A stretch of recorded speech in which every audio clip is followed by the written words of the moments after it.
Good evening, everyone, and welcome to Calhoun City, where tonight the 9-1 Vardaman Rams get set to take on the 8-2 Calhoun City Wildcats. I'm Don Brooks, joined by Adam Gore and also Josh Chandler as we get set for what amounts to Region 1-1A championship tonight.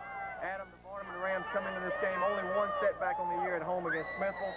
A win tonight by 12 or more, and they are the champions of this region and would host the first-round playoff game. Well, that 12 or more is going to be hard to come by tonight. This Calhoun City team's fired up. And really, you know, as we talked about earlier, this is the biggest game since '95 here in Calhoun City. So we should be in for a great one here. Josh, Calhoun City's won 8 in a row after dropping the first 2. They've really been on a roll, blowing people out. They beat Faulkner 60-2 last week. 38 points a game they're averaging on offense, only giving up 12. So they've had a good season and on a pretty hot streak right now. Absolutely. I mean, if you're Vardaman, you got to come out and you got to play extra 110% right here. You know, it's just one of those games you anticipate all season long. And if you're Vardaman, you have to have an extra couple of tricks up your sleeve tonight. Adam, one of the keys tonight for Coach Bray and the Rams is Greg Horton, 27 touchdowns on the year. That leads the state in scoring. What is Calhoun City going to do to try to contain him? A lot of the games one-sided. He hasn't had as many carries. Tonight, he should be a workhorse. Absolutely. You know, we're used to seeing Greg having big carries, racking up 200-something yards on about 6 carries. Like you said, he's going to have to take more than 6 times this night because the simple fact he's got an over-aggressive offense. Which could come in favor of Vardaman. Maybe they'll be keying on Horton and be able to just take and catch something. Number 72, Jacob. You know, Joshua Wildcat defense has won games for him in the past. Tonight they have to try to contain Horton, but they've got some pretty good athletes in their own. T. Armstrong, also Derek Armstrong back there, and then the quarterback, a freshman, Antonio Campbell's had a tremendous season. Absolutely. I mean, they have great defensive line, and Randall Snowball and David Artbury, I mean, they're a tough defensive line to get across. You know, it's just something Vardaman has to try hard tonight. Well, they're going over the seniors here tonight. It's senior night at Calhoun City, and it should be an exciting football game. Region 1-1A title on the line. We'll take a break and hear from some of our sponsors. Be back with more pregame in the kickoff. Stay with us.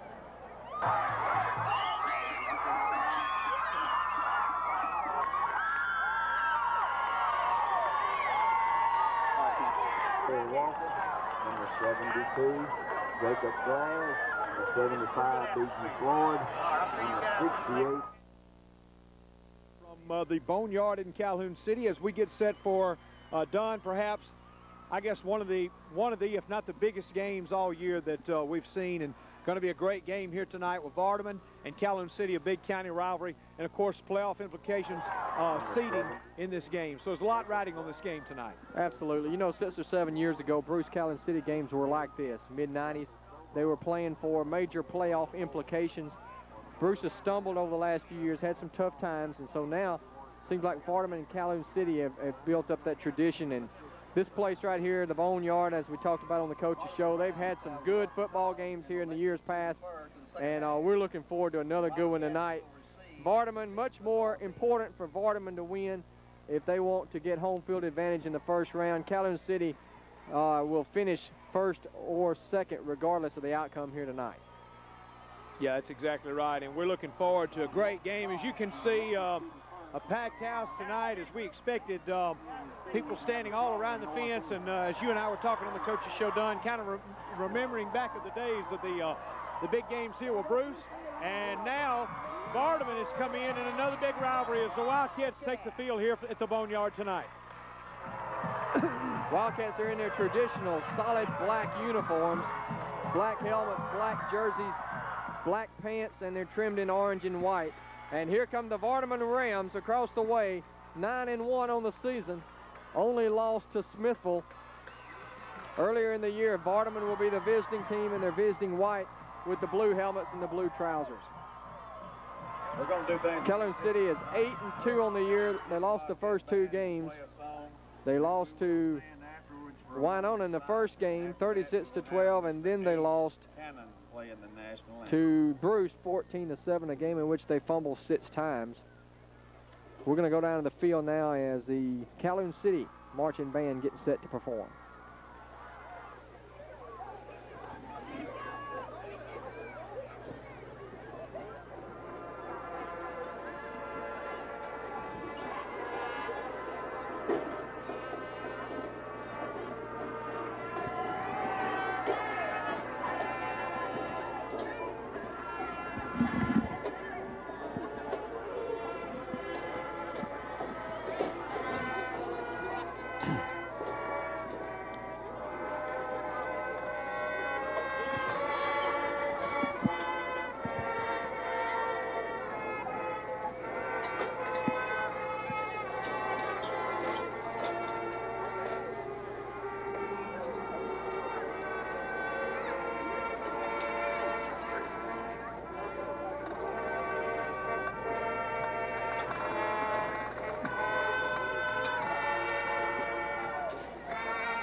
At this time, I'd like for everyone to stand or remain standing for a moment of silence.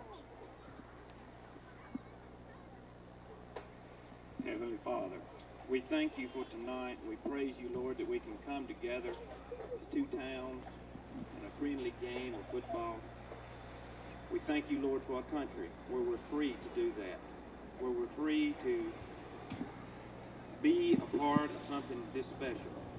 And I pray, Father, that everything that's done tonight will be pleasing to you.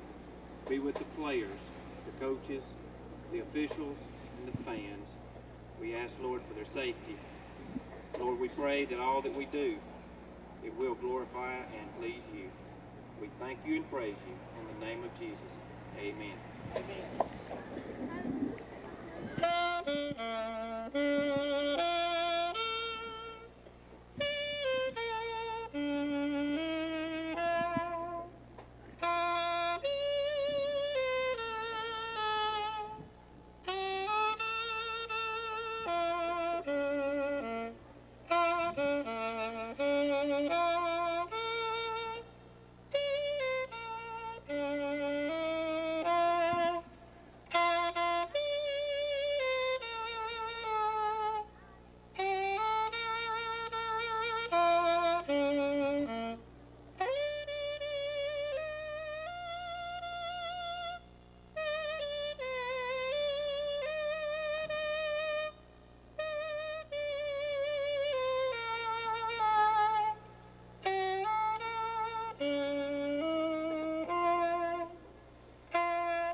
And that was a world-renowned saxophonist, Ace Cannon, here with our national anthem here tonight, the Star-Spangled Banner. And look around, it's just a jam-packed house here tonight as we take a look at this crowd. They are packed in here tight, and a capacity crowd here. Some of the old days, it brings back memories of 6 or 7 years ago, as we said, with the people around the fence 2 or 3 deep behind and still piling in here to Dale Harrison Field there, Bill.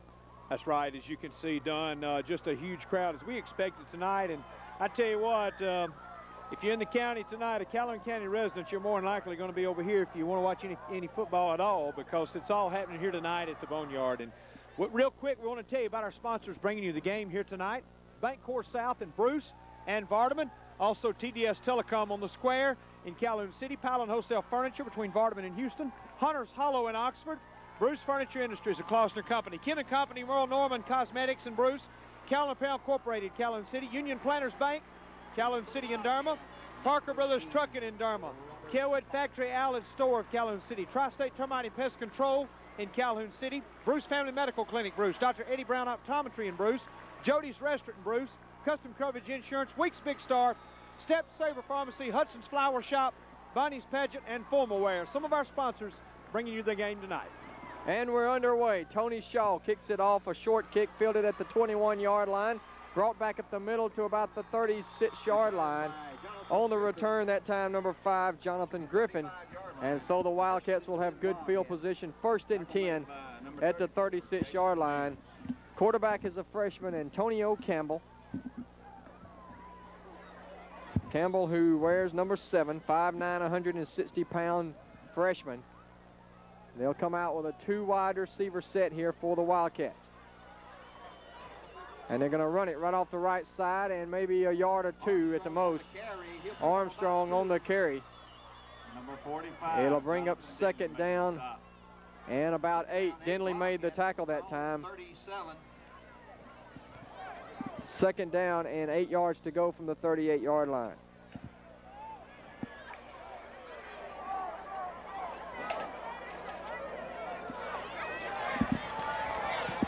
Campbell brings his unit up to the line. 2 wide receivers go wide to the left. Out of the I formation, they run the option to the left. Campbell's going to keep it, and he is stuffed at the 34-yard line. Nowhere to go that time.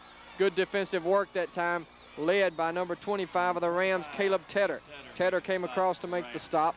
The junior after a gain of only 1, and it will bring up 3rd down and 7 coming up for City.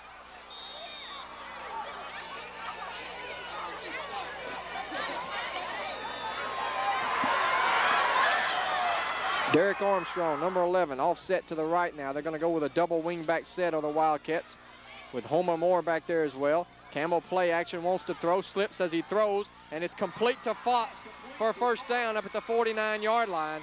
Robert Fotts, the leading receiver on the team, comes down with it. They're going to mark him down at the 48-yard line. That'll be a pickup of 9 on the play and a Wildcat 1st down.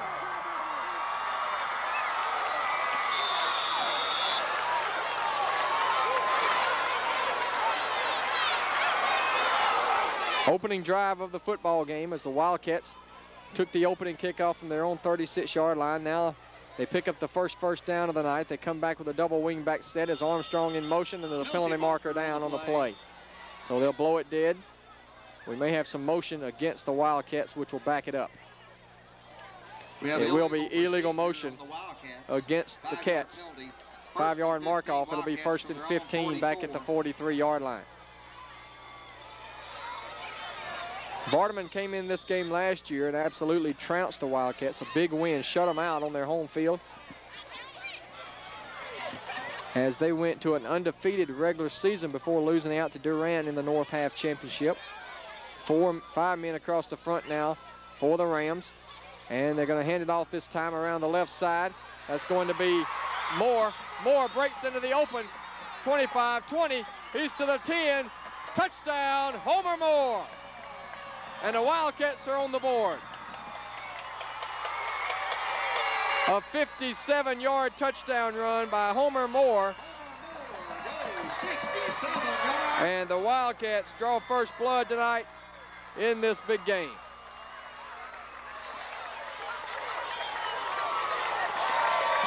Josh, that was a good job of the offensive line opening up the hole that time, and little misdirection back there, a couple of fakes, and Moore had all kind of room to run up the middle.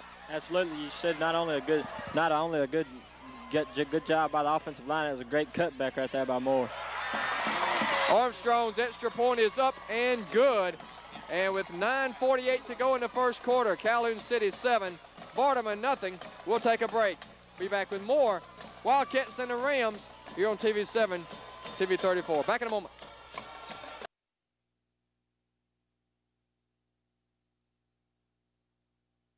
Maury Edwards will kick for the Wildcats. Welcome back, everyone, as the Wildcats get set to kick it off here, as they're able to take the ball 64 yards in only 4 plays to put the first points on the board. Kickoff goes to Tony Shaw at the 18. Shaw bringing it back up to the 30. He's got room. He's to the 40. Gets a block, 45, and he's into Calhoun City territory at about the 47-yard line in Wildcat territory. 1st and 10 Rams in good field position.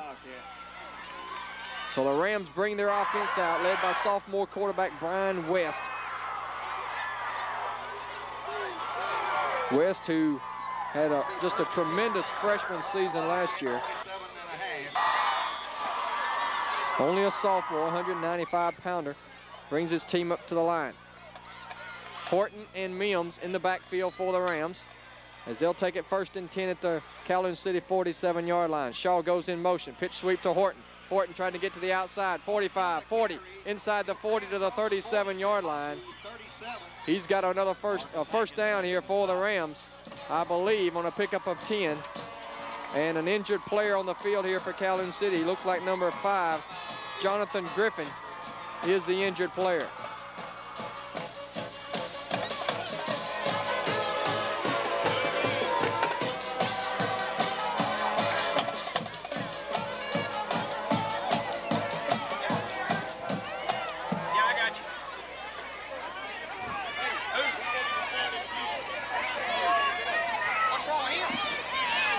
They're going to bring out the chains here to measure while they check on Jonathan Griffin to see if he has the first down indeed.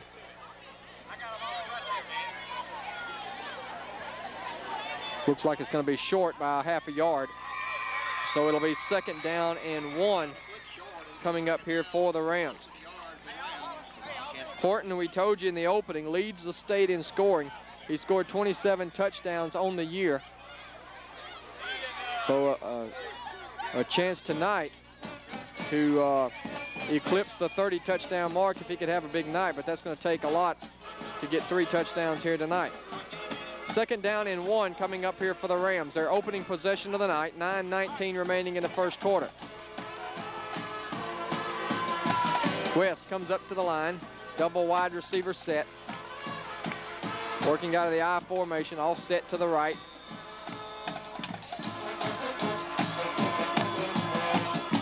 West going to give it off the right side to Mims, and Mims is stuffed. Breaking through that time was number 4. That was Marcus Hankins.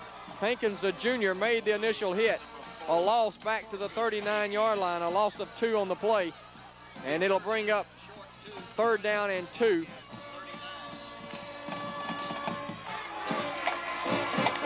We'll call it a loss of 1 for Jason Mims. 3rd down and 2. Big play coming up here for the Rams. They'll probably go for it if they don't make it here. Absolutely beautiful night for football. Just a little nippy, but not bad at all. They're going to pitch it out to Horton. Horton trying to get to the corner. Horton is going to be hit. Drives his way close to the first down sticks. He was hit initially at the line of scrimmage, but he was able to drive his way close to the first down. I'm not sure if he has it or not. Looks like he does have the first down. And it will be indeed a first down for the Rams. Pickup of 2 for Greg Horton. And it'll be 1st and 10 for the Rams at the Calhoun City 37-yard line.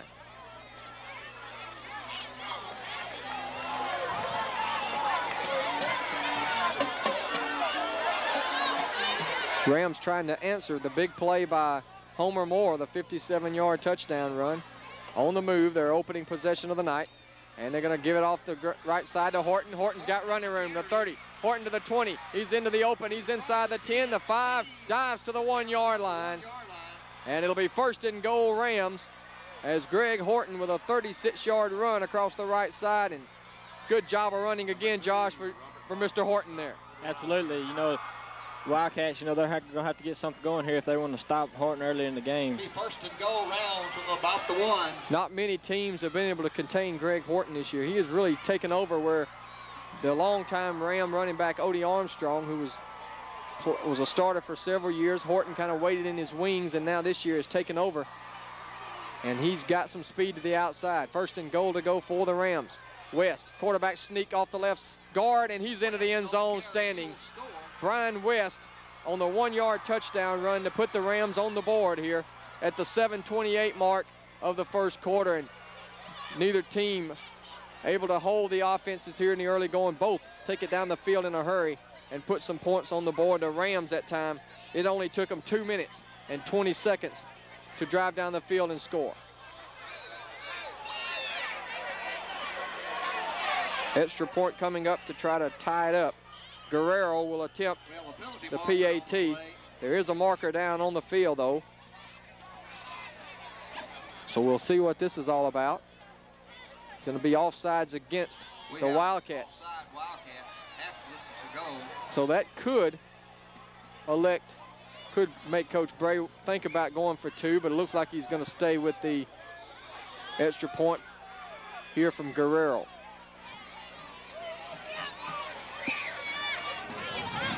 Kick is up, nearly blocked, and Guerrero got it through the right side, and it is good.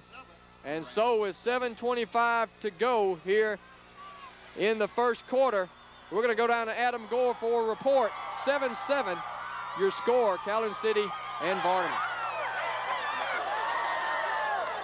I'll tell you what, we've got a great one going here, folks. 2 back-to-back scores. You know, Calhoun City busted a 67-yard run. And Vardaman doing it a little bit longer that time, taking and moving the ball down the field. But we've got a good one going here. Be sure to stay tuned for the rest of the action here on TV7. We'll be back after this.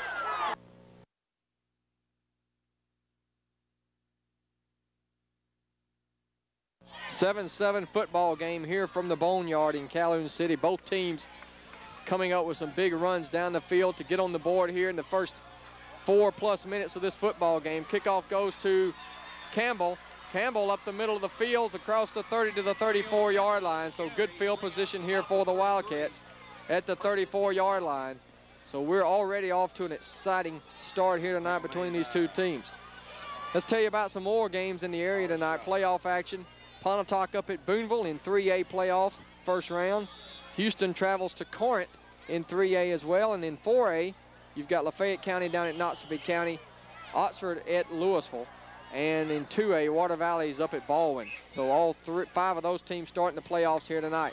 Handoff goes to Armstrong off the right side, and Armstrong carries it up to the 40-yard line.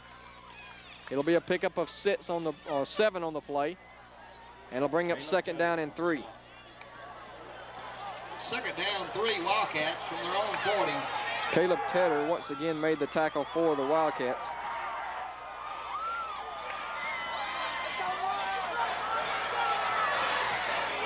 A 48-yard drive, by the way, for the Rams. Only 5 plays. So both teams scored and scored in a hurry on their first drive. Campbell on the option is going to keep it. Campbell is belted at the 42-yard line, short of the first down. Hard hit that time by the Rams defense. Number 6, Andrea Berry on the stop. Berry made the tackle, number 6 for the Rams. And about 1. They're going to give him 2 yards on the play, so 3rd and 1 coming up here for the Wildcats.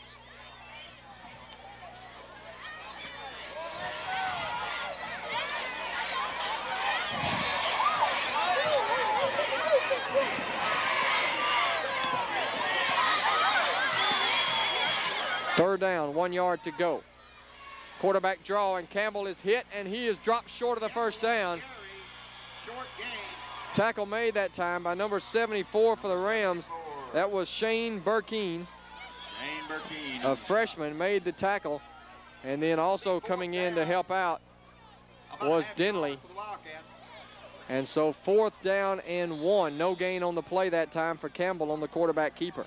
So a big 4th down play coming up here for head coach Mike Ray. And I think we're going to have an official's timeout on the field. 5 minutes, 34 seconds remaining in the first quarter. Your score, Calhoun City 7, Vardaman 7. We'll take a break. You're watching the Rams and the Wildcats here on your local Sports Connection.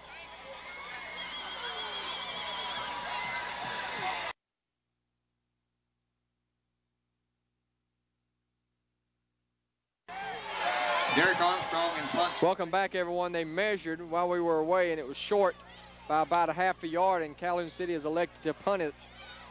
Vardaman, though, a lot of men up at the line making sure that Armstrong does kick it, and he will. And it's a pretty decent kick.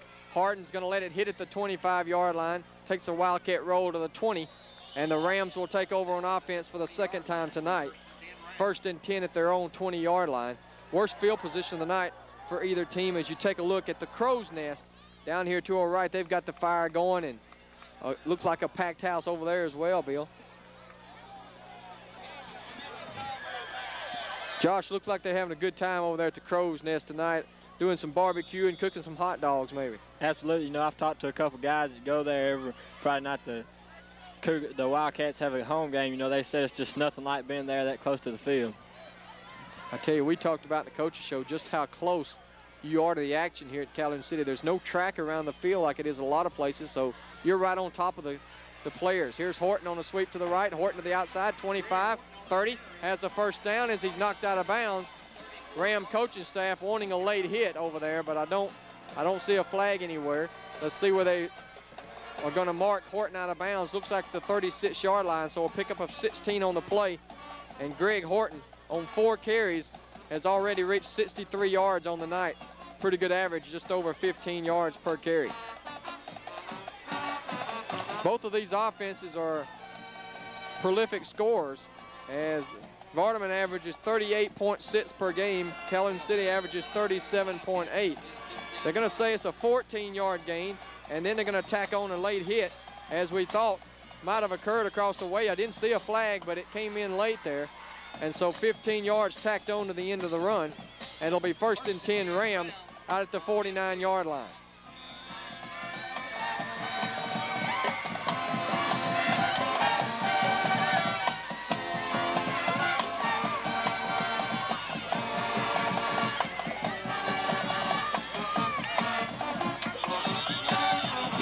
penalty marker down before the play gets underway, and so we had some movement up front against somebody.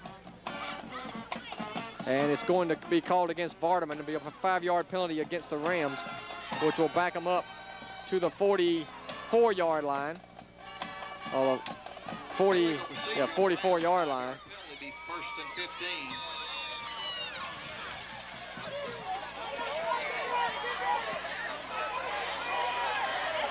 We'll call it the 45. Nose of the football just on the 45. 1st and 15 here for the Rams. 4:55 to go in the first quarter. 7-7 is your score. I formation here for the Rams behind Brian West. 2 wide receivers to the left. The give is to Mims, and we had some movement. Illegal motion, I believe, against one of the receivers over here on the near side, it looked like. One of the receivers in the slot started his pattern a little bit too early. And so another 5-yard mark off against the Rams. It'll be 1st and 20 now. So back-to-back penalties against Vardaman. And now they have themselves in a 1st and long situation. 1st down and 20.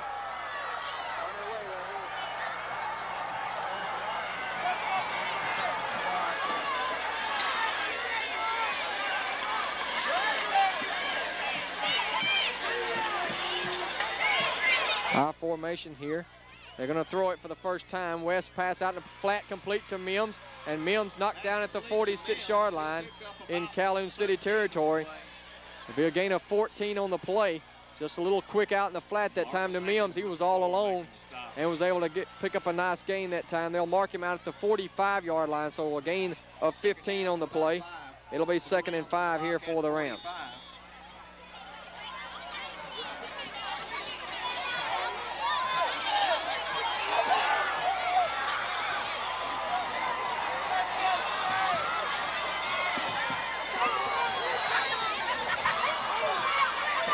Second and 5, West gives to Mims, and Mims pushes his way to the 42-yard line. He'll be about 2 yards shy of the first down as Artberry made the stop for City. It'll be 3rd and 2 yards to go. 3rd and a short 2 for the Rams.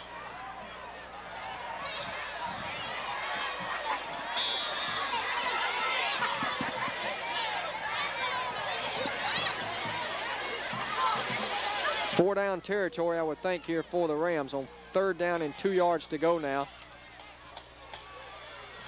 Mims and Horton line up in the backfield. They're going to give it to Horton, and Horton is going to be surrounded and dropped in the backfield for a loss. Number 15 that time had the initial penetration, Carlos Wright, a sophomore defensive end for the Wildcats, and it's a loss all the way back to the 50. A loss of 8 for Greg Horton, and that will force a punt coming up here for the Rams.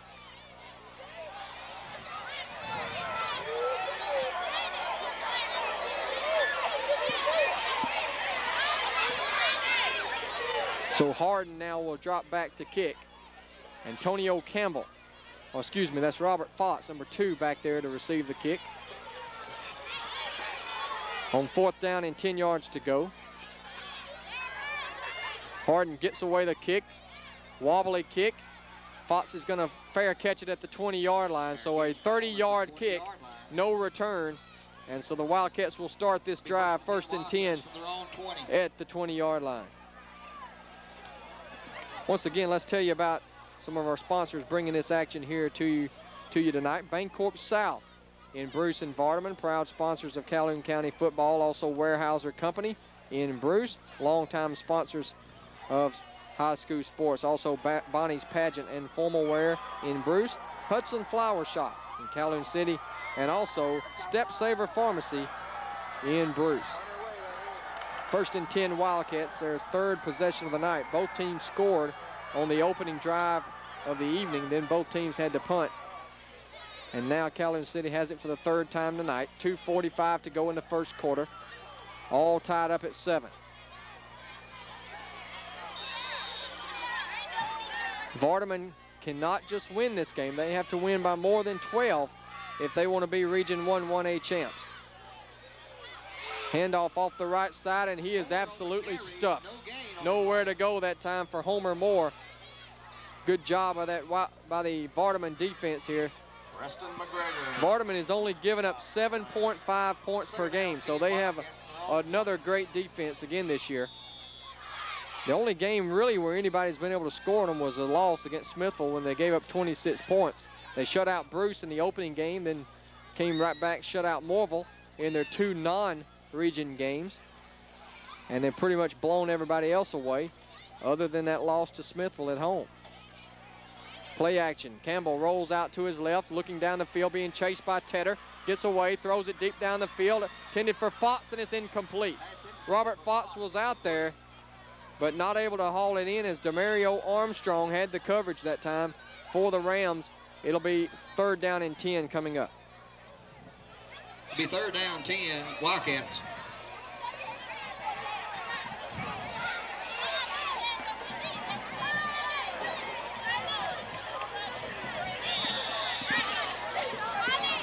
Third and 10 coming up here for the Cats.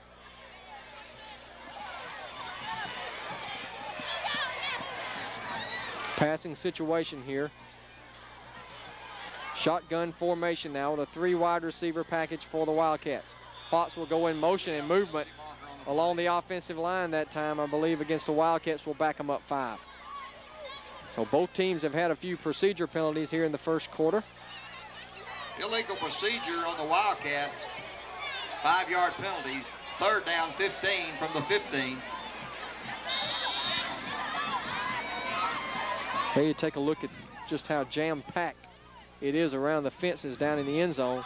Standing room only if you got here past 6 o'clock tonight.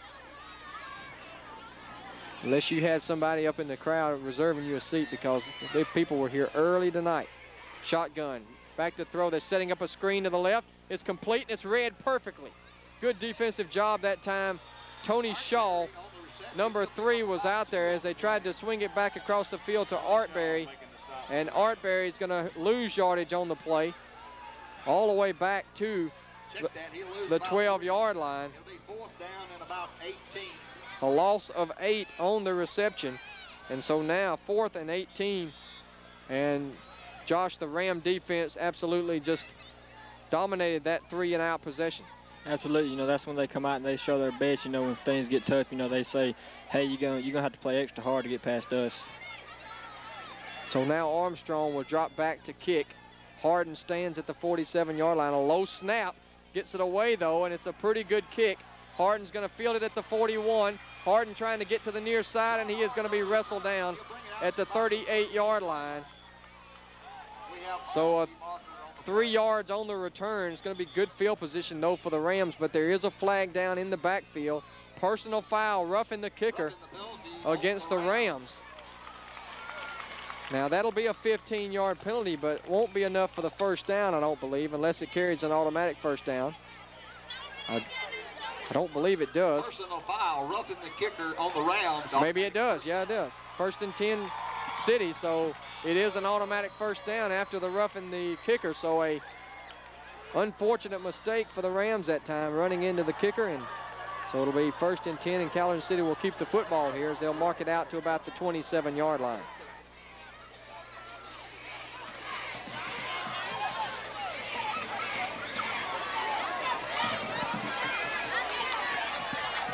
So 1st and 10 Wildcats, they'll keep the football here. More importantly, that gets the Wildcats out of the hole. The Rams are going to have excellent field position there at the 38-yard line, but instead now Calhoun City will keep the football and have decent field position now out at the 27, 1st and 10. And they're going to give it off to Homer Moore. Same play that he scored on earlier, but this time it was read perfectly by the Ram defense. Breaking through that time was Sammy Willis, number 72, a 270-pound defensive tackle. Made the stop on the play. It'll be no gain on the play for Homer Moore. And it'll be 2nd down. They're going to give him a loss of 1 to the 26, so it'll be 2nd down and 11.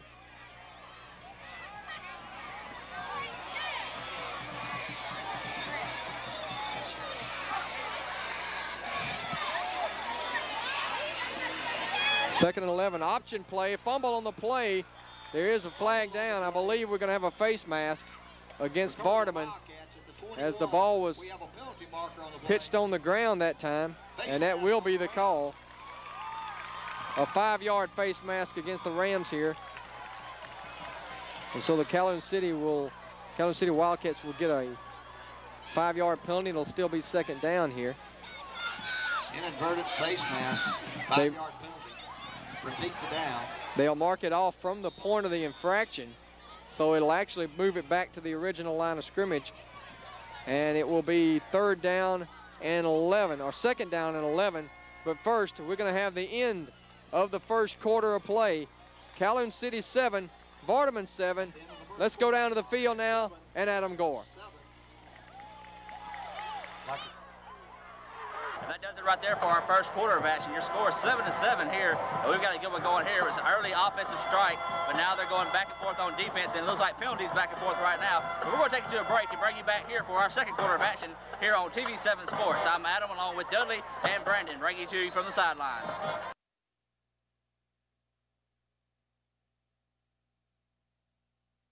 Welcome back as we get set for the second quarter of action.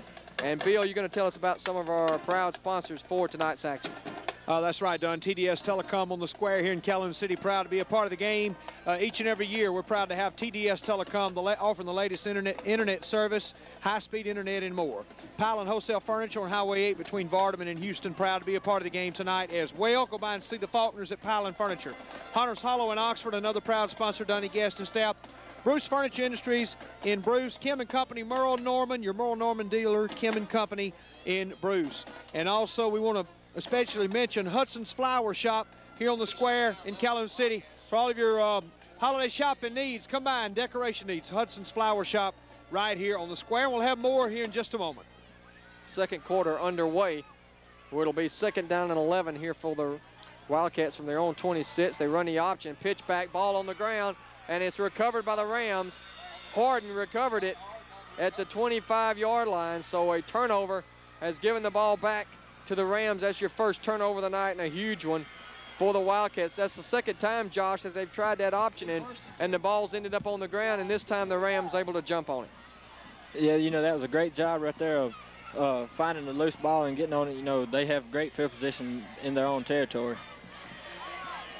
So 1st and 10, Rams at the Wildcat 25. First quarter stats for you.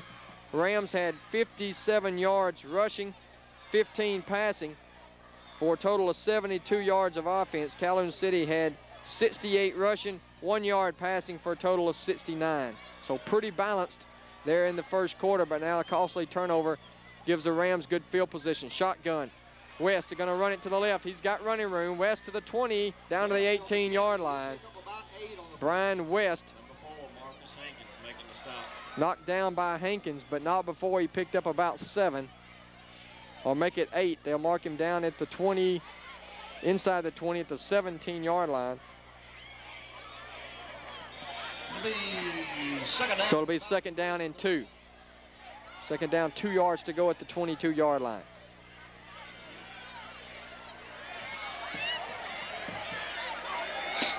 West under center of the I formation, gives up the middle to Mims. Mims pushes his way, but he is hit and driven backwards. We'll see where they give him forward progress. Looks though it'll be short of the first down regardless. And I think they're going to say he got back to the 17, maybe the 16. We'll give him the 16-yard line, a gain of 1 on the play. And it'll bring up 3rd down and 1 yard to go here for the Rams.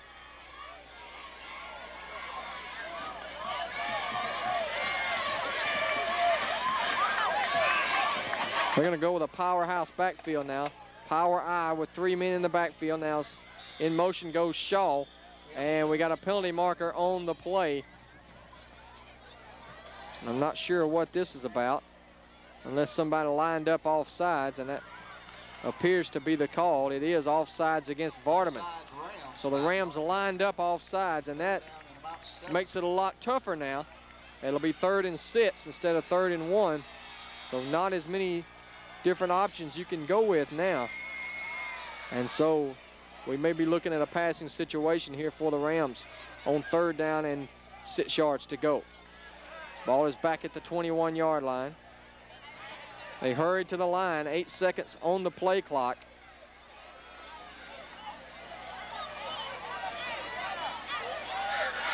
And they barely got it off that time as Horton sweeping to the right. Horton to the 20, and he is going to be stopped short at the 19-yard line. Hankins once again made the tackle. He's been everywhere tonight on defense for the Wildcats.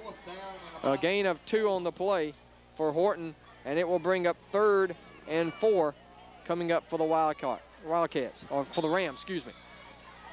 Greg Horton in that first quarter had 5 carries for 54 yards. We have timeout on the field. Timeout taken now by Vardaman with 9:38 remaining. They're going to think about what they want to do here with the score. Vardaman 7, Calhoun City 7. Let's cut away to a station break. You're watching TV7, TV 34. Back in just a moment.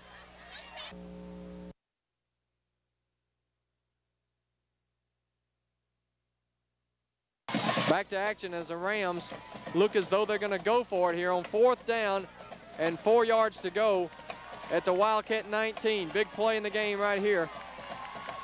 Crowd on their feet here on the Calhoun City side. Horton in motion to the left. West back to throw, looking left under pressure, and it's going to be intercepted by Robert Fox. Fox picks it off at the 21-yard line, and had Fox been able to keep his feet that time, he could have gone the distance. And so Calhoun City takes over on the turnover, the first turnover of the night for the Rams. So both teams now have turned it over. And so the Wildcats dodge a major bullet on that particular drive. A good job by the defense that time as Calhoun City takes it over back once again here at the 21-yard line. 9.5 minutes remaining here in the first half. Don Brooks, Josh Chandler, Bill Morgan coming to you from up top the press box. Adam Gore on the field along with Jeremy Brown as Armstrong carries it up to the 25-yard line. Pick up a 4 on the play. It'll be 2nd down and 6 coming up. Jonathan Denman making the stop. Derek Armstrong has carried 4 times tonight for 14 yards. About 7 for the Wildcats. 2nd down, 6 from the 25.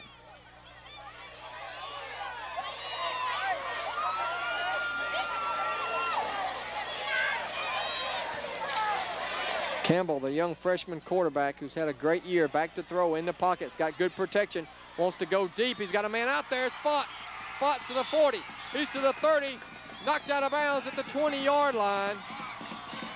Robert Fox on the reception.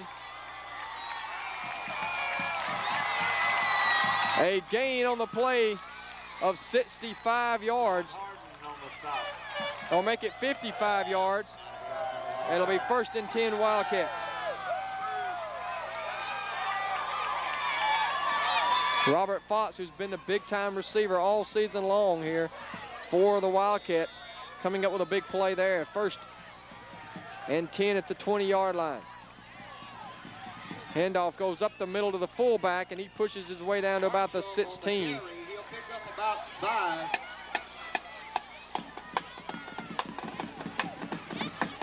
On the carry that time was 2nd down 5 Wildcats. number 32, Travaris Armstrong. Pick up a 4 on the play, 2nd and 6 coming up. And they give it off the right side to Derek Armstrong, and he is spinning his way, bouncing off of tacklers like a pinball machine, and finally being knocked down or pushed back by a host of Rams that time. And they're going to give him progress back to the line of scrimmage, I believe.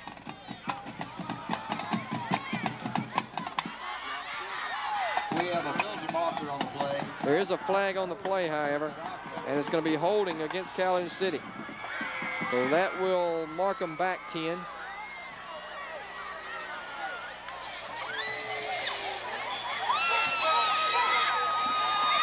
And from the spot of the foul, that'll go back to the 27-yard line, where it'll be 2nd down, about 17 yards to go. And there is a timeout on the field now, and let's take a look at some more of our sponsors for tonight's action. And we do appreciate all of our fine sponsors bringing you the action here tonight. Kelwood Factory Outlet Store here in Calhoun City, proud to be a part of the game. The outlet store with all your fall winter fashions in today. go by and see Teresa and all the staff. Also, Parker Brothers Trucking in Derma. And go by and see the Parkers there for all your used and new truck parts, semi-trucks, trailers, wrecker service, and more at Parker Brothers Trucking in Derma. Union Planters Bank, Calhoun City in Derma.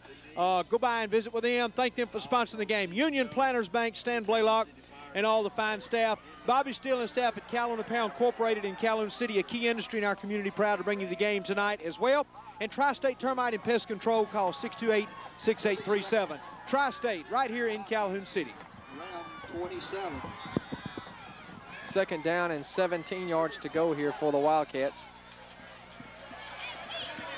Handoff is going to go to Moore. Moore sweeping to the left, now cuts it back, and he's dropped at the 24-yard line after a gain of only 3. Good pursuit that time. Jason Mims came up to make the initial hit along with Josh Hamilton. For Vardaman, it'll be a gain of 3 on the play. It'll be third down and 14. Third down and about 14 from the round 24. We will be selecting our player of the game at the conclusion of this one, so stay tuned for that. And at halftime, we'll have the first half stats for you along with the Wildcat Marching Band. 7 minutes and 30 seconds to go here in the first half. 7-7 is your score. Big third down play coming up here for the Wildcats. From the 24 of Vardaman, Campbell rolling out. Wants to set up a screen back over the middle. That pass is incomplete, and it was read perfectly again by Tony Shaw. And Josh, you got to give Tony Shaw credit. That's twice Calhoun City has tried to run the screen to the offside, and both times he's held his ground and made a good play. Absolutely. I mean, that was a great job of just staying at home and waiting for the ball to be there, and, you know, he was just there for the right time just to pop it out. 4th and 14. That's a play the Wildcats have used a long time now. That's been in their playbook for a while. I can remember when they used to like to run that play to Chad Cook back in the mid-90s during their state championship runs there. Or that was the only play they scored on one year down in Jackson against Taylorsville. 4th and 14 now, and the Wildcats are going to go for it. Back to throw is Campbell. He wants to go deep down the sidelines, and it's going to be incomplete. Pass was intended that time for Demetrius Brown. It was a little bit underthrown and could have just as easily been intercepted, but if you're a Ram, it's a good thing it wasn't, because now the ball will come back out. They'll have good field position, and once again, the Wildcats come up empty on this drive, so Vardaman takes over at the 24-yard line. It'll be 1st and 10 rounds for their own 24. Campbell now 2 out of 6, or 3 out of 6 for 56 yards passing so far tonight. West has only thrown once for 15 yards.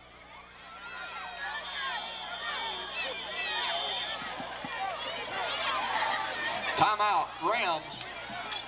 Timeout on the field now with 7:07 to go here in the first half. Let's take you down once again to the sidelines and Adam Gore. And we're back. The defensive struggle continues here at the Boneyard. Both teams still knotted up 7-7. Right now, as I said a while ago, that Vardaman's Horton has an ankle injury, but seems not to be hampering any. But we're coming up on the 7-minute mark left here until halftime. So we'll see what develops here as Vardaman gets the ball after a good defensive stand on this last possession. We'll be back after this.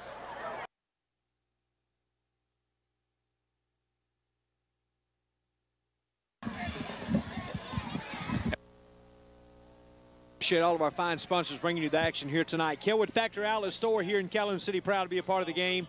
The outlet store with all your fall winter fashions in today. Go by and see Teresa and all the staff. Also, Parker Brothers Trucking in Derma. And go by and see the Parkers there for all your used and new truck parts, semi-trucks, trailers, wrecker service, and more at Parker Brothers Trucking in Derma. Union Planters Bank, Calhoun City in Derma. Go by and visit with them. Thank them for sponsoring the game. Union Planters Bank, Stan Blaylock, and all the fine staff. Bobby Steele and staff at Calhoun Apparel Incorporated in Calhoun City, a key industry in our community, proud to bring you the game tonight as well. And Tri-State Termite and Pest Control, call 628-6837. Tri-State, right here in Calhoun City. Round 27. Second down and 17 yards to go here for the Wildcats. Handoff is going to go to Moore. Moore sweeping to the left, now cuts it back, and he's dropped at the 24-yard line after a gain of only 3. Good pursuit that time. Jason Mims came up to make the initial hit along with Josh Hamilton. For Vardaman, it'll be a gain of 3 on the play. It'll be third down and 14. Third down and about 14 for the round 24. We will be selecting our player of the game at the conclusion of this one, so stay tuned for that. And at halftime, we'll have the first half stats for you along with the Wildcat Marching Band. 7 minutes and 30 seconds to go here in the first half. 7-7 is your score. Big third down play coming up here for the Wildcats. From the 24 of Vardaman, Campbell rolling out, wants to set up a screen back over the middle. That pass is incomplete, and it was read perfectly again by Tony Shaw. And Josh, you got to give Tony Shaw credit. That's twice Calhoun City has tried to run the screen to the offside, and both times he's held his ground and made a good play. Absolutely. I mean, that was a great job of just staying at home and waiting for the ball to be there, and, you know, he was just there for the right time just to pop it out. 4th and 14. That's a play the Wildcats have used a long time now. That's been in their playbook for a while. I can remember when they used to like to run that play to Chad Cook back in the mid-90s during their state championship runs there. Or that was the only play they scored on one year down in Jackson against Taylorsville. 4th and 14 now, and the Wildcats are going to go for it. Back to throw is Campbell. He wants to go deep down the sidelines, and it's going to be incomplete. Pass was intended that time for Demetrius Brown. It was a little bit underthrown and could have just as easily been intercepted, but if you're a Ram, it's a good thing it wasn't, because now the ball will come back out. They'll have good field position, and once again, the Wildcats come up empty on this drive, so Vardaman takes over at the 24-yard line. It'll be 1st and 10 rounds for their own 24. Campbell now 2 out of 6, or 3 out of 6 for 56 yards passing so far tonight. West is only thrown once for 15 yards.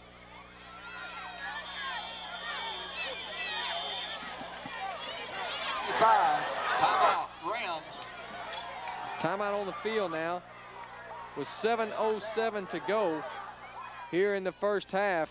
Let's take you down once again to the sidelines and Adam Gore. And we're back. This defensive struggle continues here at the Boneyard. Both teams still knotted up 7-7 right now. As I said a while ago, that Vardaman's Horton has an ankle injury, but seems not to be hampering any. But we're coming up on the 7-minute mark left here until halftime. So we'll see what develops here as Vardaman gets the ball after a good defensive stand on this last possession. We'll be back after this.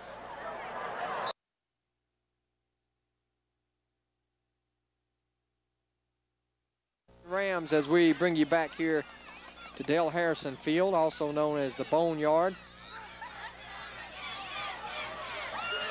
1st and 10 for Vardaman at the 24-yard line, and they're going to keep it on the ground this time to Horton, and Horton is going to be hit in the backfield by number 8 that time, looked like for the Wildcats. That was Latera Sykes.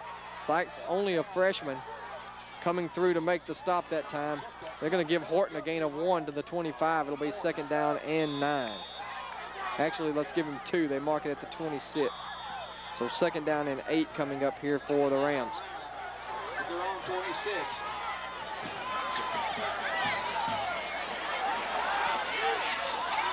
High formation here for the Rams behind West. West wants to throw. Throws out in the flat to, once again to Mims. Mims has the first down and more as he's up to the 45-yard line. Number 10, Stephen Varnado on the stop. A pickup of 19 on the play, and that's twice now that the Rams have run that same play, Josh, and both times to Mims, been a nice pickup. Absolutely. You know, he's just a short little run out into the flat. You know, they're just wide open right out there, and, you know, they throw it off to him and get gains about 10 yards every time. 1st and 10 Rams out the 45-yard line. And before I forget, I thank Miss Judy Edwards for our program tonight. Very thankful she provided our program for us. They were about to run out tonight, so special thanks goes out to her.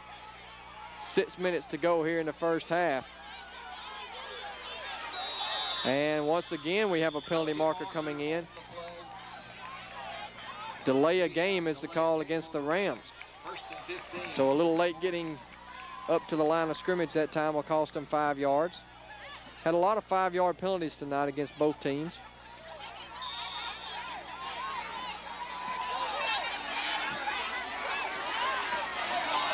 First and 15 now, back at the 40. 7-7 ball game. It's been a good one, much as we expected. Stovall chasing West. West slings it deep, got a man wide open, incomplete. Tony Shaw out there that time. And Shaw had his man beat as number 5, Jonathan Griffin, had coverage, but Shaw just not able to get to it. Check that, second down, 15 rounds from their own 40. That's the first incomplete pass of the night for West. It'll be second down and 15 at the 40.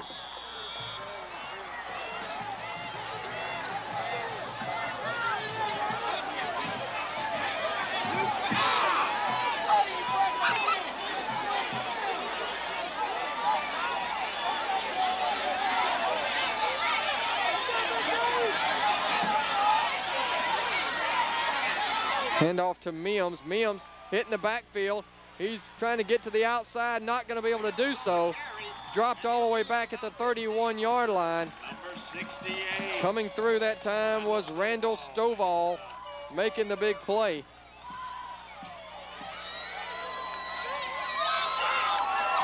Third down and about 24. A loss on the play of 8 yards for Mims. And it'll bring up third down.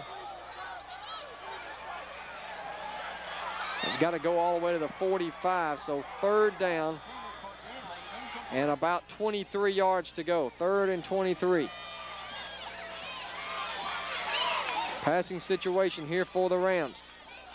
Movement along the line, and the ball is loose on the field. I haven't seen a flag yet, and it may go down as a fumble here. Now the officials are blowing the whistles to stop the clock. And no signal yet. Wildcat players are pointing in that direction, but it is Wildcat football. So the official just kind of delayed everything, made everybody wonder, and then he awards the ball to the Wildcats. Second turnover of the night against Vardaman. And Calhoun City in good field position at the 33-yard line in Ram territory.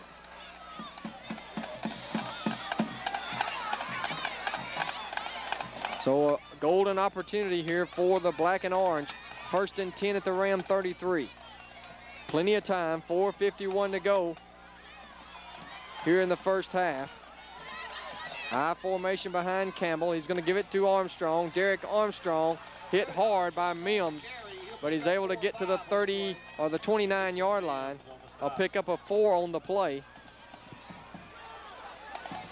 It'll be second down and 6 coming up here for the Wildcats. Check that, he took about 3, second down 7. We'll tell you about all the different playoff matchups at halftime, as we'll talk about some of the possibilities for these two teams and also some other teams in our viewing area. Campbell play action is going to hand it off to the second man. That's Moore. Moore is hit hard but still on his feet, and he'll get to about the 25-yard line before he's pushed back. John Harden made the hit that time from his safety position. Gain of 4 that time for Homer Moore. And it'll bring up third down now. Third and 2 at the Ram 25-yard line. And you know that this is 4-down territory here for the Wildcats.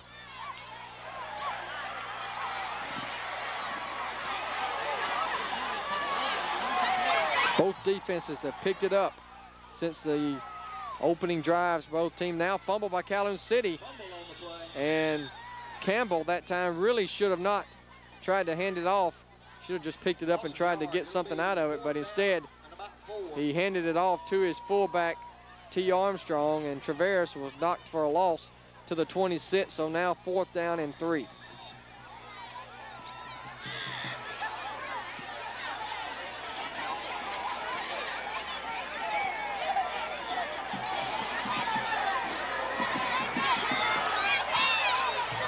Fourth and 3, and Coach Mike Ray is elected to go for it, I believe. They're going to let the clock run all the way down now and then take a timeout. As you see Demetrius Brown timeout on the field, timeout. Letting the clock run down to 2:53 remaining here in the first half of play, and we're going to take you to a break. You're watching the Rams and the Wildcats. Region 1-1A on the line here tonight. We're tied 7-7.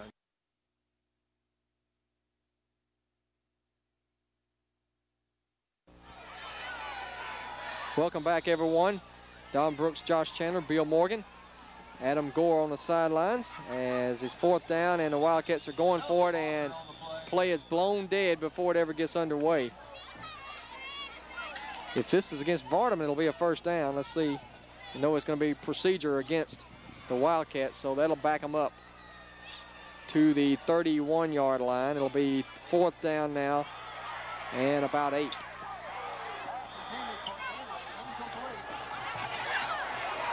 Well, procedure on the Wildcats, 5-yard penalty. 4th down and 9. Robert Fox goes wide to the right. Derek Armstrong to the left, along with Varnado, Stephen Varnado. Back to throw Campbell. Campbell being chased. Steps up in the pocket, goes deep on a post pattern, and it is broken up. Incomplete, intended for Robert Fox. Good coverage that time, and number 4, Melvin Pierce, was the guy who leaped up and knocked it away. And so the Wildcats come up empty on this drive, and so the Rams now will have a chance with 2:42 to go here in the first half to try to get it down the field and get some points here before halftime. Well, Josh, this game started out as though the offenses were going to put some points on the board, but since those first 2 drives with 7:28 to go in the first quarter, the defenses have stepped it up big. Absolutely. You know, I'm a person, you know, likes to see a lot of offense scored in this game. You know, it's just, you know, it's not been a disappointing game. You know, it's a great game to watch. Absolutely. It's been a great one. And this is Horton. Horton trying to step his way away and picks up about, looks like about 7 or 8 yards on the play up to the 39-yard line. Let's give him 8. It'll be 2nd down and 2. That was pretty much all Horton that time. Looked like he was going to be stopped back at the line of scrimmage, but he was able to find just enough seam to pick up 8 yards. It'll be 2nd down and 2.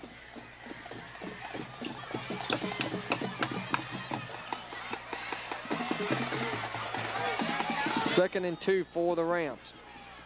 West hands it off left side to Horton, and Horton is hit and dropped.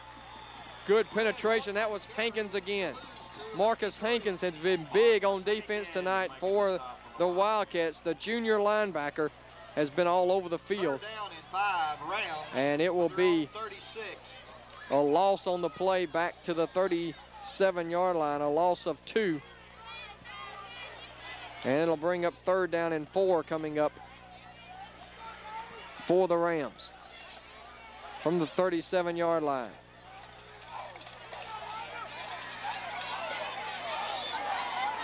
Third down and 4, back to throw, West. Looked like he wanted to swing it out to Mims, now throws incomplete behind the intended receiver. Tight end Jonathan Denley was the intended receiver, but Traveris Armstrong was right there on the coverage, and the Rams will be forced to punt it away once again. So another 3 and out for the Rams, and they're going to have to give up the football here on the punt, and so Calhoun City, with only 1:14 remaining in the first half, may elect to just run out the clock here, go into the locker room with a 7-7 ball game. Of course, the Wildcats, you know, as much as they want to win this game, being against your county rivalry, they can still clinch first place even if they lose, as long as it's by less than 12 points. Low kick is going to take a nice Ram roll down to the 31-yard line, and it'll go out of bounds there. So 1st and 10 Wildcats at the 31-yard line.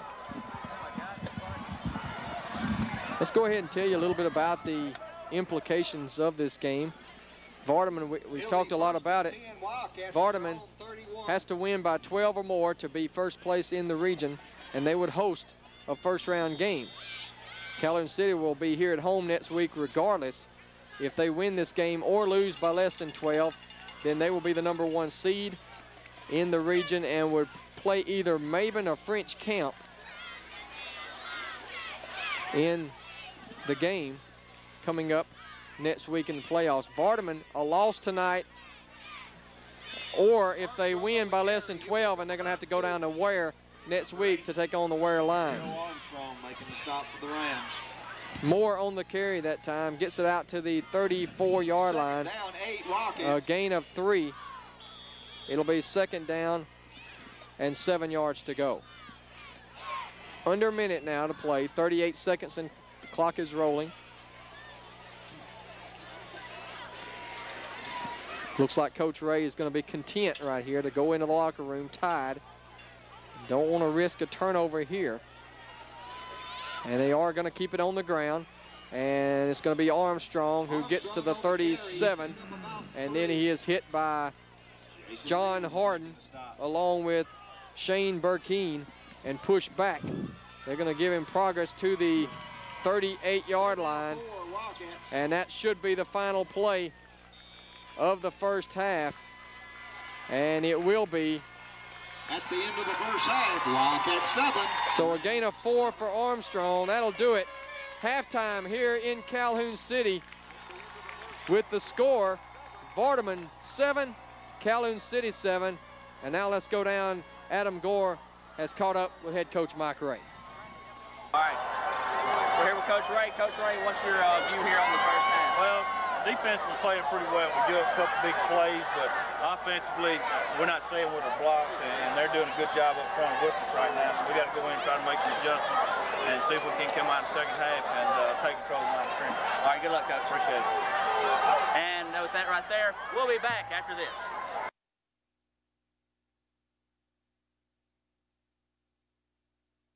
Get set to look at the Calhoun City Marching Band. Bill's going to tell us a little bit more about some of our sponsors helping us bring these games to you throughout the season. That's right. Weyerhaeuser Company in Bruce, another key industry, proud to bring you the game tonight. Weyerhaeuser always proud to be a part of local sports on TV 7. Also, Bonnie's Pageant and Formal Wear on Highway 32 East in Bruce. Bonnie Tunnel and staff, all your pageant fashions, dresses, men's tucks, and more. And Bonnie's been in business for many years there. Across from the high school auditorium on Highway 32, Bonnie's Pageant and Formal Wear. Once again, Hudson's Flower Shop here on the square in Calhoun City. Randy and all the staff there, go by and see them. Andy Stepp and staff at Stepp Saver Pharmacy in Bruce, just north of the square. Proud to bring you the game. Weeks Big Star at Highways 9 and 32 intersection. Go by and see Eric and Ms. Weeks and all the good folks there. Custom Coverage Insurance, Sput Deaton and Betty Heath. Proud to bring you the game tonight from Custom Coverage Insurance, your Guide 1 agent. And Jody's Restaurant in Bruce, proud to be a part of the game tonight. Jody's Restaurant open on weekends, seafood buffet on Friday and Saturday nights, daily lunch, and a breakfast, early morning breakfast every morning at Jody's Restaurant, formerly the Smokehouse in Bruce. Here as we get set for a great halftime performance done by the Calhoun City High School Marching Band, and couldn't ask for a better ball game here, tied up 7-all. Under the field direction of... We're going to take you down the field now to the Calhoun City High School Marching Band. Marching Band.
The Wildcat Band is under the direction of Chris Sumrall, color guard instructor Stephanie Lucius, color guard captain Nikita Wilson, and percussion captain Kyle Spivey. Your announcer has been Brenda Jones, and we hope you have enjoyed tonight's performance.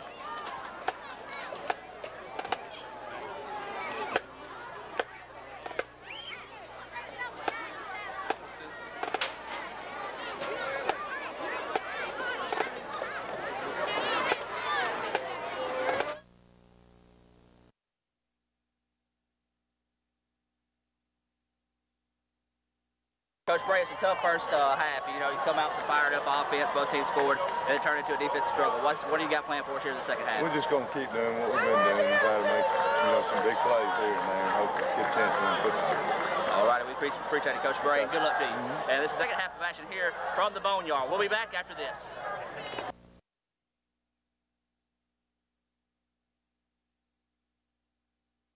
Welcome back, everyone, here at halftime as we take a look at some first half stats for you. First of all, for the Vardaman Rams, Greg Horton carried the ball 9 times for 64 yards in the first half. Jason Mims, 4 carries for -5, and Brian West carried twice for 9 yards for a total rushing in the first half of 68 yards for the Rams. West was 2 out of 4 passing for 34 yards in the first half with 1 interception.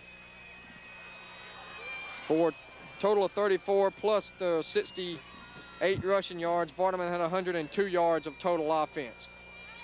For the Wildcats tonight, Derek Armstrong carried the football 6 times for 22 yards. Homer Moore, 6 carries for 66 yards in the first half. Antonio Campbell carried 3 times for 1 yard. And Travaris Armstrong, 2 carries for 3 yards. The Wildcats in the first half had 92 yards of rushing in the first half. Passing the football, Antonio Campbell was 3 out of 7 for 56 yards. Total offense for the Wildcats, 148. So the Wildcats, 148 yards of total offense. Vardaman had 102. Very quickly, let's give you the scoring summary. Both teams scored on the opening drive of the night. With 9:48 remaining in the first quarter, Homer Moore broke open for a 57-yard touchdown run. The extra point was good, and the score at that point was 7-0, Calhoun City. Then on the very next drive, it only took the Rams 2 minutes and 20 seconds to move down the field. A 48-yard drive on 5 plays as Brian West, quarterback, sneaked it in from 1 yard out. The extra point was good, and that was the score with 7:28 to go in the first half. We're all tied up at 7-7, and no scoring for either team in the second quarter, and that's where we are right now. Wildcats and the Rams all deadlocked at 7. 2 turnovers in the first half for Vardaman, 1 for Calhoun City, neither one costing the respective teams any points. We're moments away here from the second half. The 2 teams have made their way back out on the field, and let's tell you real quickly about the other playoff games tonight. Pontotoc playing Boonville. The winner of that game in the playoffs will take on the winner of Itawamba and Ripley tonight in 3A. Houston up at Corinth. The winner of that football game will be in the other side of the bracket, and they'll take on the Amory New Albany winner. Water Valley's up at Baldwin tonight, with the winner of that one playing either Okolona or Ackerman. And in 4A, Noxubee County hosting Lafayette County, and Oxford traveling down to Louisville. The winner of that game will play either Shannon or West Point. The winner of the Lafayette-Noxubee County game will play either Hernando or Kosciuszko. So that gets you caught up on some of the other area teams tonight in playoff action. 1A is 1 week behind, and they'll start their playoff action next week. And both of these teams are already in the playoffs. The Rams are trying to get in. Home field tonight, a short kick went straight up in the air, and Edmondson was able to field it. At around 47. And so the Rams are going to get good field position here to start the drive as a little pooch kick popped it up in the air a little bit, and a good job by Edmondson to recover. And so good field position here for the Vardaman Rams. 1st and 10 at the 47-yard line.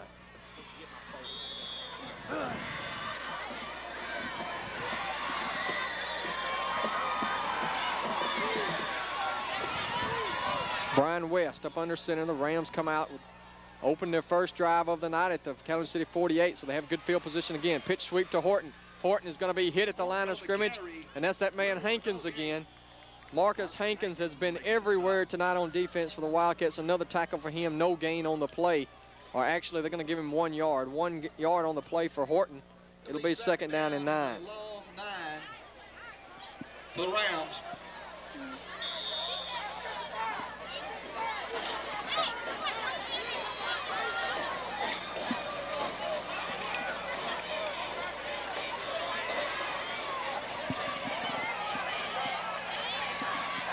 Second down, 9 yards to go. Offset out of the right here for the Rams.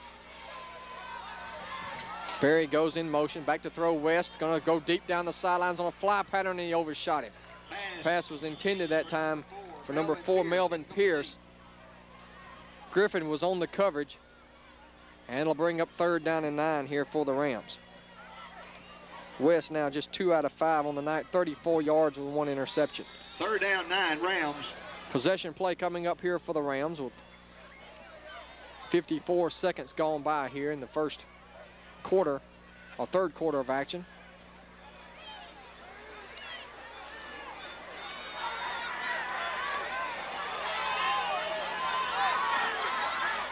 Shotgun formation, West rolling out to the right. West looking now, he's going to run with it. Cuts it back to the 50, and he's dropped there by Stovall at the 49-yard line. Pick up about 3. Randall Stovall made the tackle after a pickup of only 3 yards, and it'll be a 4th down and about 7 for the Rams. The Wildcat John Harden will check in to punt as the Rams go 3 and out on the opening drive. This is the area where you might look for a fake if you're the Wildcats. And they're going to put 10 men up around the line and drop Robert Fox back at his own 15-yard line. Harden is going to kick it away. It's a very good kick, a high kick. Fox is going to let it go. Takes a nice Vardaman roll inside the 15 to about the 14. And so the Wildcats will go on offense, 1st and 10. At the 13-yard line is where they'll put it down. Nice shot, John. So 1st and 10 Wildcats at the 13-yard line. Need to see either David Keaton or Kent Dye. It'll be 1st and 10 Wildcats from their own 14. Opening possession of the second half now for the Cats. Wearing the home black tonight. It's the 2nd year in a row that they've played in Calhoun City. And Vardaman won last year. Here's the give off the left side, and that's Armstrong to about the 16. Pickup of 3 that time for Derek Armstrong. Armstrong was contained pretty well there in the first half. He only had 22 yards on 6 carries. Wildcats from their own 16. So 2nd down and 7 from the 16-yard line.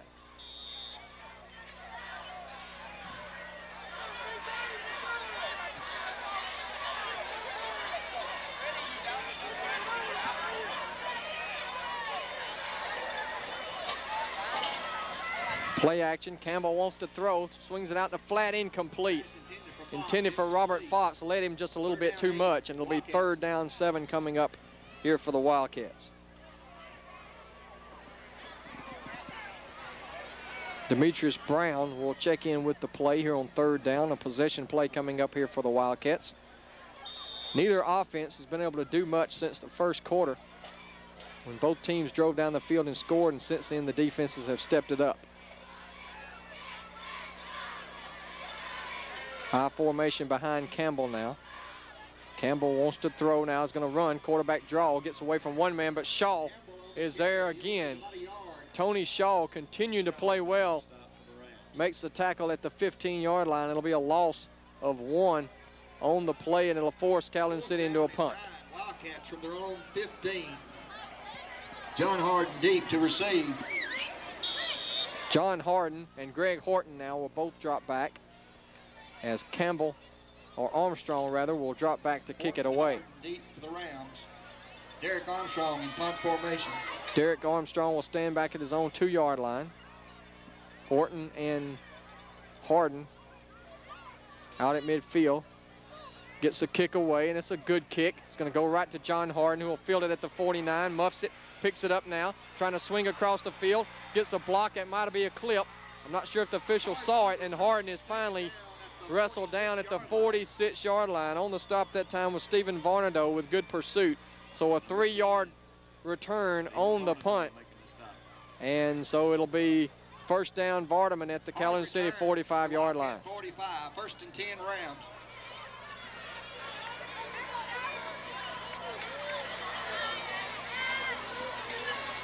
So the Rams once again have good field position on this drive. Both teams going 3 and out on the opening drive of the night, second half. And now 1st and 10 for the Rams. Operating at the Calhoun City 45-yard line. West play action to throw. Swings it out and he flat incomplete. A little bit too high that time for Jason Mims. But Robert Fox was right there on the coverage along with Laterris Sykes.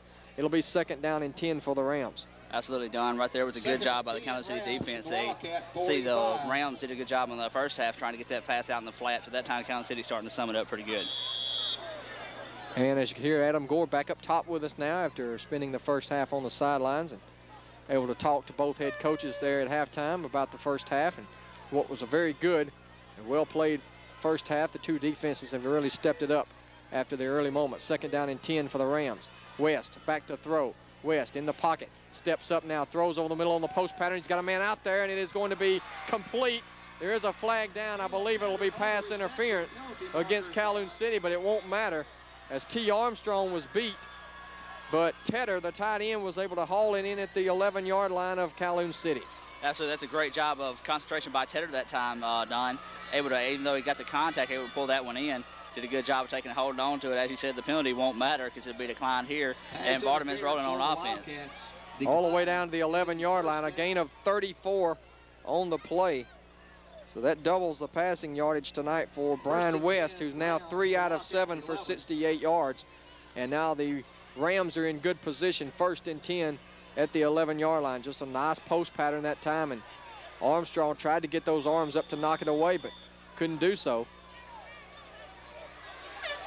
Power I formation now for the Rams, with your tailback being Horton. Horton off the left side, hitting the backfield, spun around and dropped. He'll lose about a yard. Loss of a yard on the play. Good penetration that time from the Wildcat defense. Stovall was back in the backfield again, along with Sykes and several other Wildcats there. 2nd and 11 coming up here for the Rams. You know, Don, it seems like on every play, it's just one step away from being a big play. You can really, on field level, you can feel the intensity between both fans, the sidelines, and everything. You know, getting back up here, you just really don't realize how big of a ball game this is till you get actually on now level with the guys. 2nd down, pitch sweep to Horton. Horton trying to get to that corner. He cuts to the 10, the 5. He's going to go into the end zone, nearly untouched. And Greg Horton with a 12-yard touchdown run has given the Rams their first lead of the night. Well, that's a good job by Vardaman that time, Don. You know, they tried to run the middle in the first half, and against this Calhoun City defense, you're really not going to be able to do that, especially with that front line on their own defense. But at that time, Vardaman did a good job stringing out the defense and let Horton just weave his way through the defense and able to just, as you said, almost go in untouched. Horton's first touchdown of the night is 28th of the season. And now Guerrero will attempt the extra point to try to extend the lead out to 7.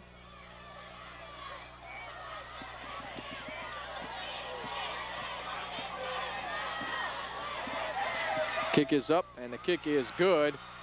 And so with 7:31 remaining in the 3rd quarter, Vardaman has run off 14 consecutive points now, and they lead it over the Calhoun City Wildcats 14-7.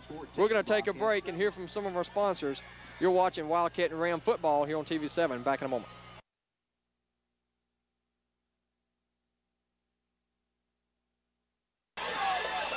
Welcome back, everyone, up top. 14-7. Vardaman on top as Tony Shaw will kick it off. He'll kick it right down the middle to Robert Fox at the 15-yard line. Fox straight up the field to the 30, trying to dance his way from some tacklers, and does, and gets it out across the 35, and forward progress will be stopped at the 37-yard line. Good field position here for the Wildcats as they'll start their 2nd drive of the 2nd half. Trailing now for the first time tonight, 14-7, 1st and 10 now for the Cats. Robert Fox is a great addition there to the special teams. You know, he's always dangerous to run one back. But, you know, you just can't dance that much against this Vardaman Rams return team right here. You know, you just got to get what you can. He did a good job of that on that possession there. I would have to say Robert Fox, probably the best receiver since Jody Jennings over here at Calhoun City. He's had a great year. 1st and 10 now from the 37-yard line. Option, Campbell's going to keep it. Option, he spun away from one tackler, the 40, and knocked down at the 44-yard line, and a flag on the play. Going to have a late hit coming in there against Vardaman, I believe. Coming up to make the stop that time for the Rams, initially number 6, Andrea Berry, and I think they're going to tack on some extra yardage to that 7-yard run. You know, that's a tough one to call right there. John was sort of spread out and flying through the air, but as you said, you know, John, I guess you say, got too much full head of steam. And the way that I guess what really got the flag drawn was the simple fact that he speared him with his head-to-head contact, and that's probably what drew the flag there. 15-yard mark off against the Rams is going to put the ball in Ram territory. Will be 1st and 10 Wildcats, and they'll go all the way down to the 41-yard line of Vardaman. 1st and 10 Wildcats from the round 40. 7:10 remaining here in the 3rd quarter. Wildcats on the move now, trying to get back into this football game, down 14-7. Moore in motion, fumble on the play. Campbell picks it up. Now he's under pressure. Campbell having to roll out to the right, and he throws it away. A good play by Antonio Campbell. Pass incomplete. Vardaman wanting a flag, but that's a good call as he was definitely out of the pocket and threw it away incomplete. It'll be 2nd down and 10. Absolutely, that's just a sign of a well-coached quarterback right there, Don. Being on the high school level, able to realize once you get out between those two hashes right there in the middle field, you're able to throw the ball away. So that's a good job by the Calhoun City coaching staff there. Two very poised quarterbacks, especially for young guys. West only a sophomore, Campbell only a freshman. His 1st year of high school football, so both of these guys, a tremendous future at these two teams. Officials are conferring now over at the 41-yard line as they're going to talk about it, I guess. 6:56 remaining here in the 3rd quarter. And now they are going to call intentional grounding. Intentional grounding on the Wildcats. And I don't think Coach Ray is going to be too happy about that. Well, I don't know if I always thought, you know, you could do that, but they might have a different rule in high school. Evidently so, because he was definitely out of the pocket when he threw the ball away. And I'll tell you what, you know, they only call a 5-yard penalty, but it is a loss of down. Absolutely, you know, once Vardaman gave him that 15 yards right there, the loss of down plus a 5 to it, or a 10 to it rather. So right there, Calhoun City just really gave it back to Vardaman. And they'll mark it at the 50-yard line, so it'll be 2nd down and 20. Back to throw is Campbell. Campbell fakes once, now has plenty of time, throws it down the middle of the field in double coverage, and it is intercepted by the Rams. And now taken away by Fox. And Fox is going to go into the end zone. Touchdown. Robert Fox took it away and goes into the end zone for the touchdown. What a play by Robert Fox, as it'll go down in the record books as an interception and a fumble. And Vardaman is arguing the call, and the officials are again conferring, but there's really no call there. I mean, that's definitely a legal play. You can take it away, and it is a touchdown for Calhoun City. I guess the only thing Vardaman was asking for that time, Don, was the matter of fact that they held him up for so long. But, you know, really, truly, Vardaman really didn't have, as you said, didn't have nowhere to go there. Once again, just that's Calhoun City. I guess you can't really call it defense, but Robert Fox plays defense. And I believe the Rams are going to call a timeout. They want to try to figure this out, as you see Coach Gray calling over the officials. We'll keep it here as we await the extra point coming up. 14-13 now, as that'll go down. Fox as a 12-yard fumble return is what that'll officially go down as Robert Fox just took it right away from the defensive back that time for the touchdown, and that was a big momentum shift for the Wildcats here. And I'll give you a quick rundown of our sponsors. Bancorp South and Bruce and Vardaman, Warehouser Company of Bruce, Bonnie's Pageant Formal Wear of Bruce, Hudson Flower Shop in Calhoun City, Step Saver Pharmacy in Bruce, Weeks Big Star, Custom Coverage Insurance, Jody's Restaurant, Dr. Eddie Brown Optometry, Bruce Family Medical Clinic, Tri-State Termite and Pest Control in Calhoun City, 628-6837, Kelwood Factory Outlet in Calhoun City, Parker Brothers Trucking in Derma, Union Planters Bank, Calhoun City of Derma, Calhoun Apparel Incorporated, Calhoun City, Kim & Company, a Moral Norman Company there in Bruce, Bruce Furniture Industries, a Klausner Company, Hunter's Hollow all the way up in Oxford, Piling Wholesale Furniture, Highway 8 between Vardaman and Houston, and TDS Telecom on the square right down the street from us here, Don, in Calhoun City. Officials are still talking with head coach Mark Bray of the Vardaman Rams across the way, but Really, there's really no decision to be made there. It was a good call. I mean, he took it right away from, I think that might have been Pierce who had the interception. I'm not sure. It's number 4 on the Number 4, yeah, Pierce. Melvin Pierce picked it off. And now Armstrong will attempt the extra point, a big extra point here with a chance to tie it up. That drive only took, actually wasn't really a drive, as they had a turnover on the back-to-back turnovers there, the interception and then the fumble. Armstrong will now attempt to tie this football game up. Snap is good. Straight in kick is up, and the kick is good. 6:41 to go in the third quarter. Vardaman 14, Calhoun City 14. We'll take a break. Be back with more in just a few moments. Stay with us.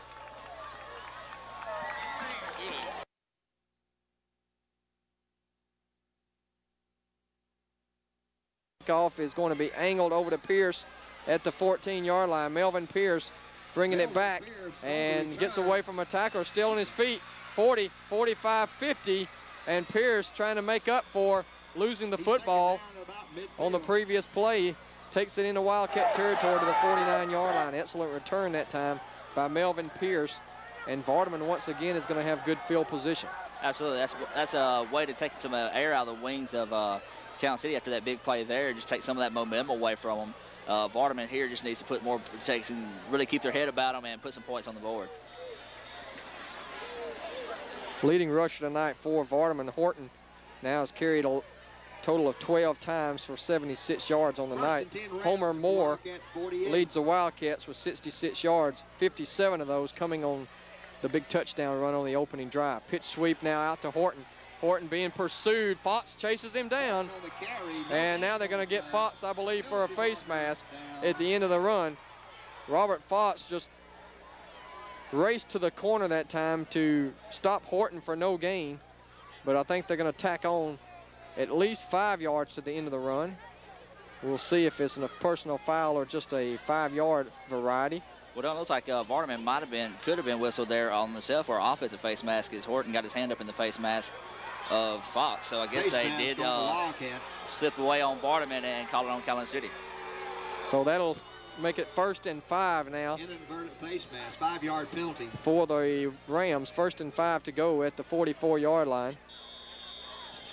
1st down and 5 Rams, Wildcat 44.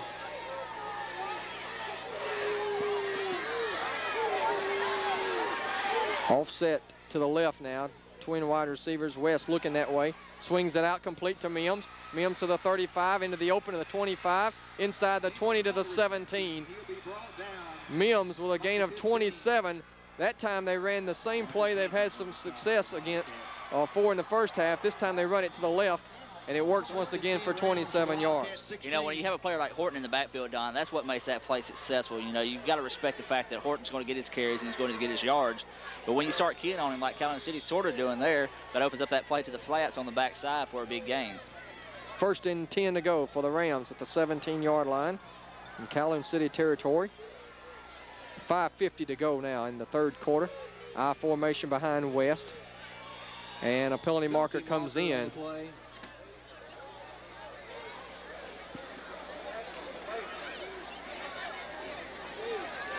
Illegal procedure, or actually offsides against the Rams. That's the second time tonight they've lined up in the neutral zone. And so that'll be a 5-yard mark off now to the 22-yard line. It'll be 1st and 15 for the Rams.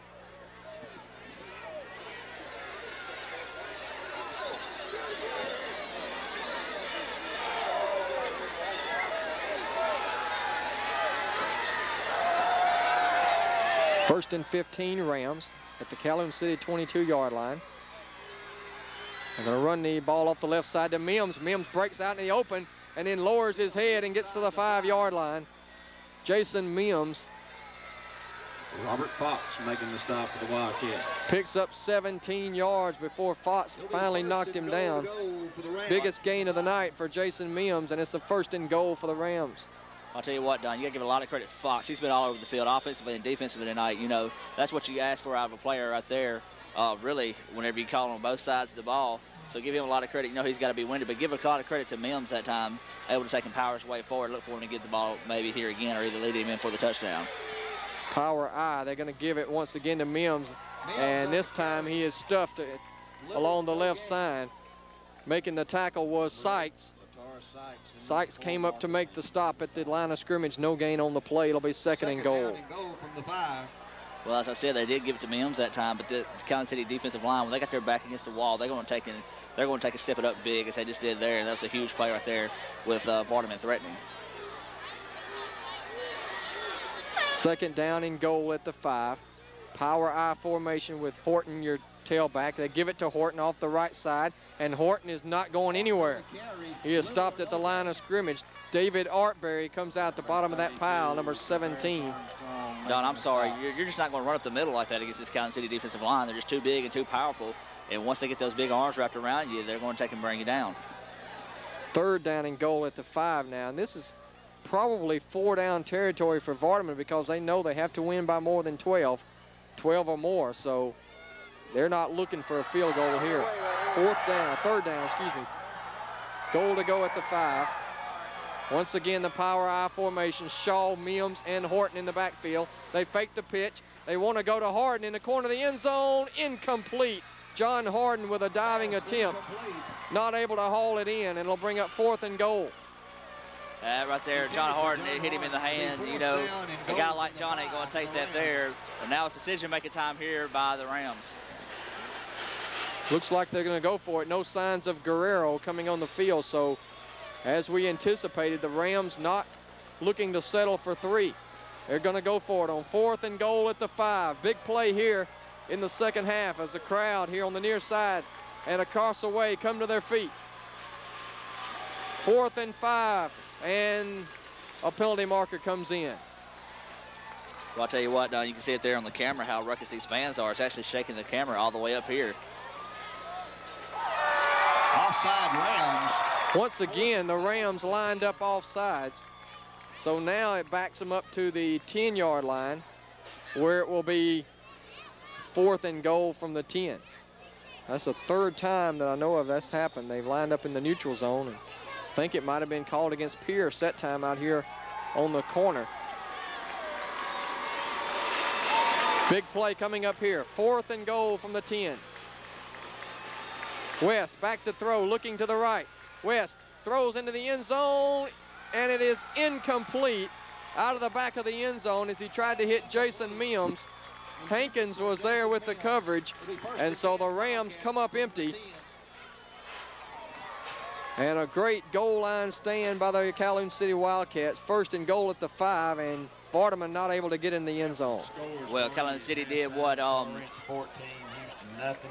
Calhoun City did what Coach Ray wanted them to do, step up and play big there. As your score remains 14-14 there, it looked like they just sort of ran out of room and ran out of receivers as they ran their routes, but Calhoun City had them all bottled up that time. So now the Wildcats have to protect the football deep in their own end, 1st and 10 from their own 10-yard line. Vardaman has turned it over 3 times tonight, the Wildcats twice.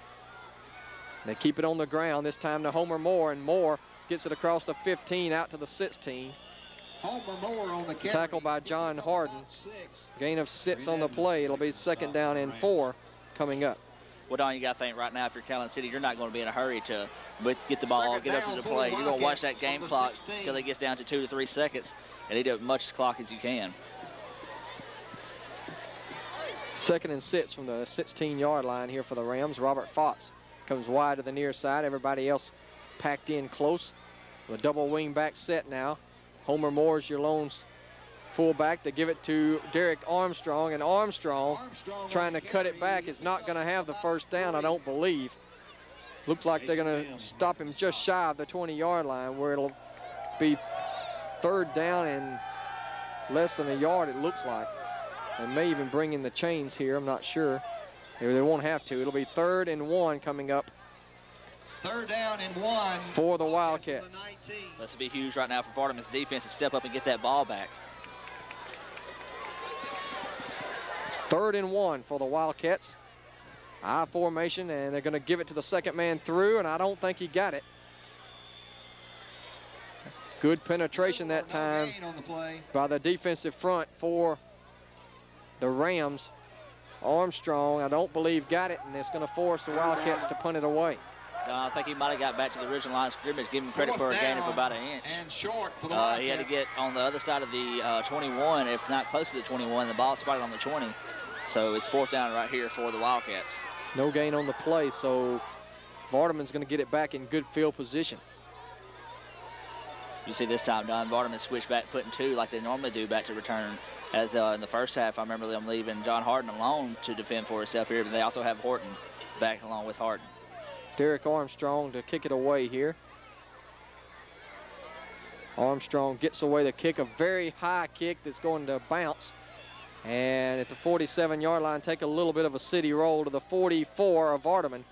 Wildcats punt is down at the Ram 44. So 1st and 10 Rams at the 44-yard line. And the Rams really have owned the field position in this second half. The Wildcats, their one score came on the fumble recovery when Fox took it away from Pierce after the interception and went in from 12 yards out for the score. But other than that, Vardaman has dominated the field position, but have only been able to put 1 touchdown on the board. Well, Don, as you said right there, talking about that last punt, that right there is a textbook punt you like to see as a coach. Just hang it up there, let it float down for about 25, 30 yards, just enough in high school, you know, to get your defense down there and be able to get in for the coverage. Shotgun formation now for Vardaman with a 3 wide receiver package. High snap, West able to keep it. Now he's going to run with it, gets a good block from Horton and gets some positive yardage out of it to the 49-yard line. What looked like a busted play, West was able to turn it into a 5-yard gain. And it'll be 2nd down and 5 coming up. Well, Don, that time I didn't know if Horton didn't know what's going on. If he should, it was a little quick screen pass out to Horton as he was just standing there, and all of a sudden he just delivered a key block. Really opened up that play that time. Good job by Vardaman making something out of nothing. 2nd and 5 here for the Rams. We approach the 1-minute mark of the third quarter. 1:12 exactly to go now. 3 wide receivers to the left for the Rams. Pitch sweep to Horton. Horton looking for the corner. Fox is up there. He tries to outrun him in the corner and gets close to the 1st down at the 46-yard line in city territory. Robert Fox on the stop. Don, when you're on offense now, Vardaman, you got to send one of your receivers, if you know it's a running play, say, listen, your job is to hit number 2, get him out of the play, because right now Robert Fox has been on every play. They see his hands is on his knees right now, and he's sucking some air. But no doubt, if you're offense right now for the Vardaman, you got to let your guys know, hey, listen, in order for us to be successful on offense, we got to stop this guy on defense. 6 yards on the carry for Greg Horton. It is a 1st down. So the Rams get a new set of downs now. 1st and 10 at the Wildcat 45-yard line. West, draw play to Horton as a penalty marker down. Horton is stuffed at the line of scrimmage. That was Sykes again who came through. Stovall also came in to finish him off.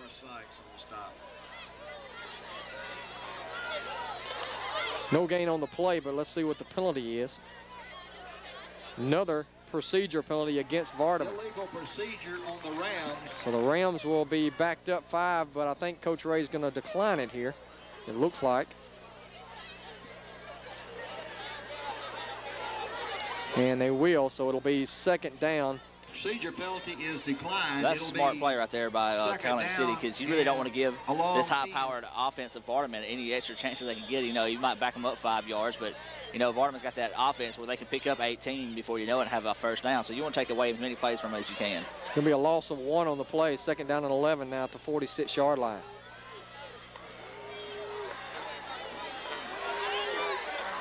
West back to throw, looking to the right. Now throws out in the flat, incomplete through the hands of Jason Mims.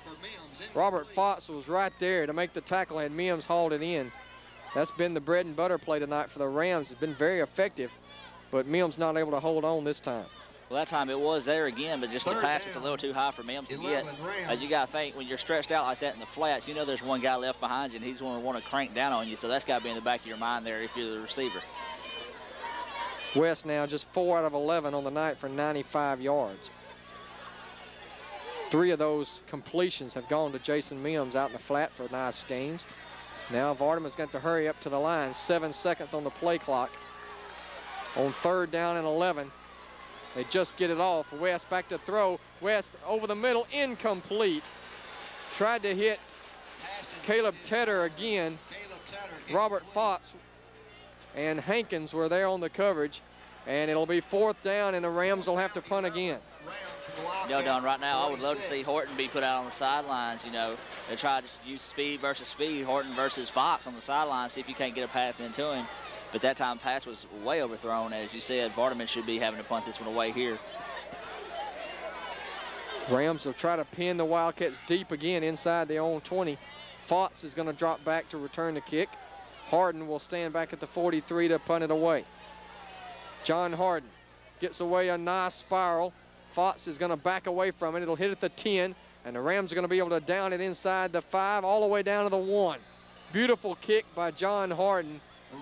A 45-yard punt with no return. Don, that's actually backup quarterback Matt Long that time punting the ball. Okay, Long, excuse me. I'm guessing right now, Vardaman, although Harden has been punting, might be switching up here to try to make Calhoun City. They might have faked it, or either setting up a possibility on down the line for the fake. It was definitely an excellent kick that time, a nice spiral, and really Fox should have come up and probably called for a fair catch at the 10, but instead he let it hit, and it backs the Wildcats down deep in their own territory, and the Wildcats have to try to get it out of there this time without getting a safety. 1st and 10 from their own 1-yard line with 21 seconds remaining here in the 3rd quarter. We're tied 14-14. Well, Don, right now, if you're Vardaman, you got to be thinking, get the ball, you know, strip the ball. We got to take it and get some cheap points. Quarterback sneak by Campbell, just trying to get some breathing room. And he pushes his way out to the 4-yard line. That should be the final play of the 3rd quarter as Campbell picks up 3 yards. 2nd down and 7 coming up. That is the end of the 3rd quarter of play. Your score, Calhoun City 14, Vardaman 14. Let's take you to a break. You're watching the Rams and the Wildcats. We'll be back in just a moment.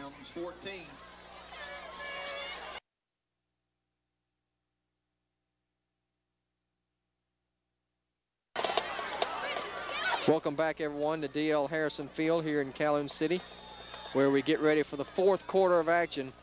This game has lived up to all the hype coming in. 14-14 as we start the 4th quarter. 2nd down and 7 for the Wildcats at their own 4.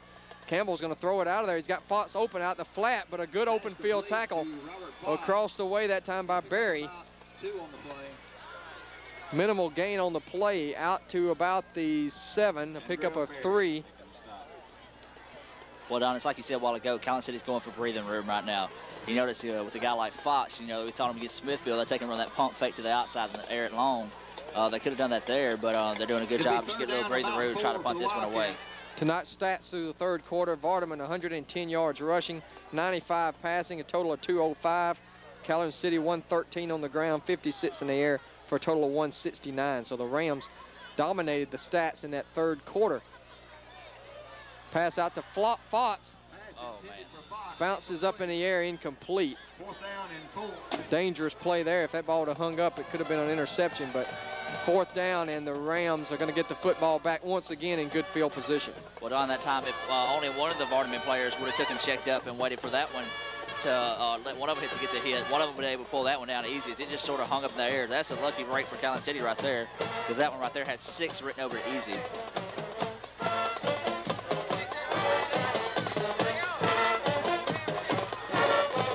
So the Rams are going to send Harden back now alone at the 35-yard line. Armstrong will have to kick out of his end zone. Armstrong gets it off. It is a short kick, very short kick, and that ball went up into the front row of the Ram crowd across the way, and I'm not sure where they're going to say that went up, but Armstrong was just trying to get that off before Tony Shaw blocked it. And he rushed it a little bit and kicked that one straight up in the air. And they're going to mark it, I believe. Let's see where they put it down. Looks like they're putting it down inside the 10, Don, about the 7 or maybe 8-yard line. 8-yard line. How much, what was the total yardage on that punt there? It goes down as a 1-yard kick. Shortest kick since Joe Theismann. And that's not what you need in this situation here. 1st and goal for the Rams at the 7. That was, or from the 8. That's exactly what they needed in this case. That's almost like a turnover. The give is off the left side to Mims, and Mims spins to about the 5. Gain of 3 on the play for Jason Mims. It'll be 2nd and goal at the 5. Well, the Wildcats have already held once inside the 10-yard line tonight. Let's see if they can do it again. Under normal circumstances, you would have to think Vardaman would be thinking, at least let's put some points on the board. A field goal would give you the lead, but not tonight, because they have to win by 12 or it's just like a loss for them. Give us to Horton. Horton breaks away, dives to the goal line, touchdown Rams. Greg Horton with his 2nd touchdown of the night, and now Calhoun City is arguing, saying that he was down, but the call is going to be touchdown. Hankins doesn't believe it, but it'll be a 5-yard touchdown run for Greg Horton. Well done. I don't know why they was arguing that he was down that time. He did a good job putting his hand down and really just falling into the end zone. The ball crossed the plane before he even knee even got anywhere near touching the ground. Guerrero will attempt the extra point to try to give the Rams a 7-point advantage.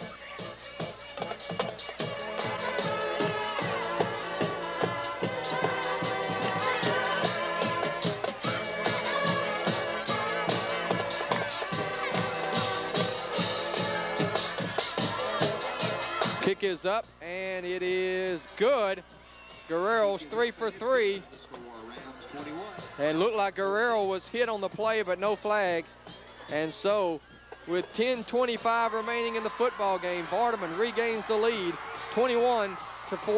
We'll take a break and be back with more right after these messages.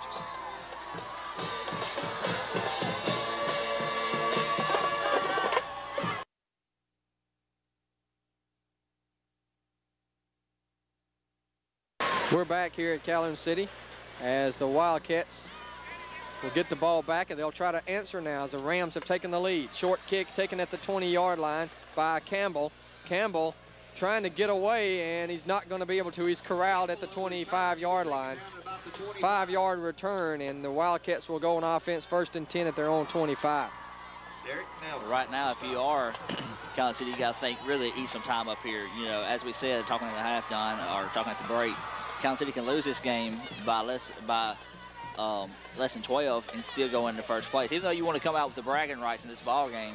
But right now, you guys got to think, as a coach, you know, just eat up as much time as you can, because you still got a for sure spot so far in the ball game of 1st place in the division.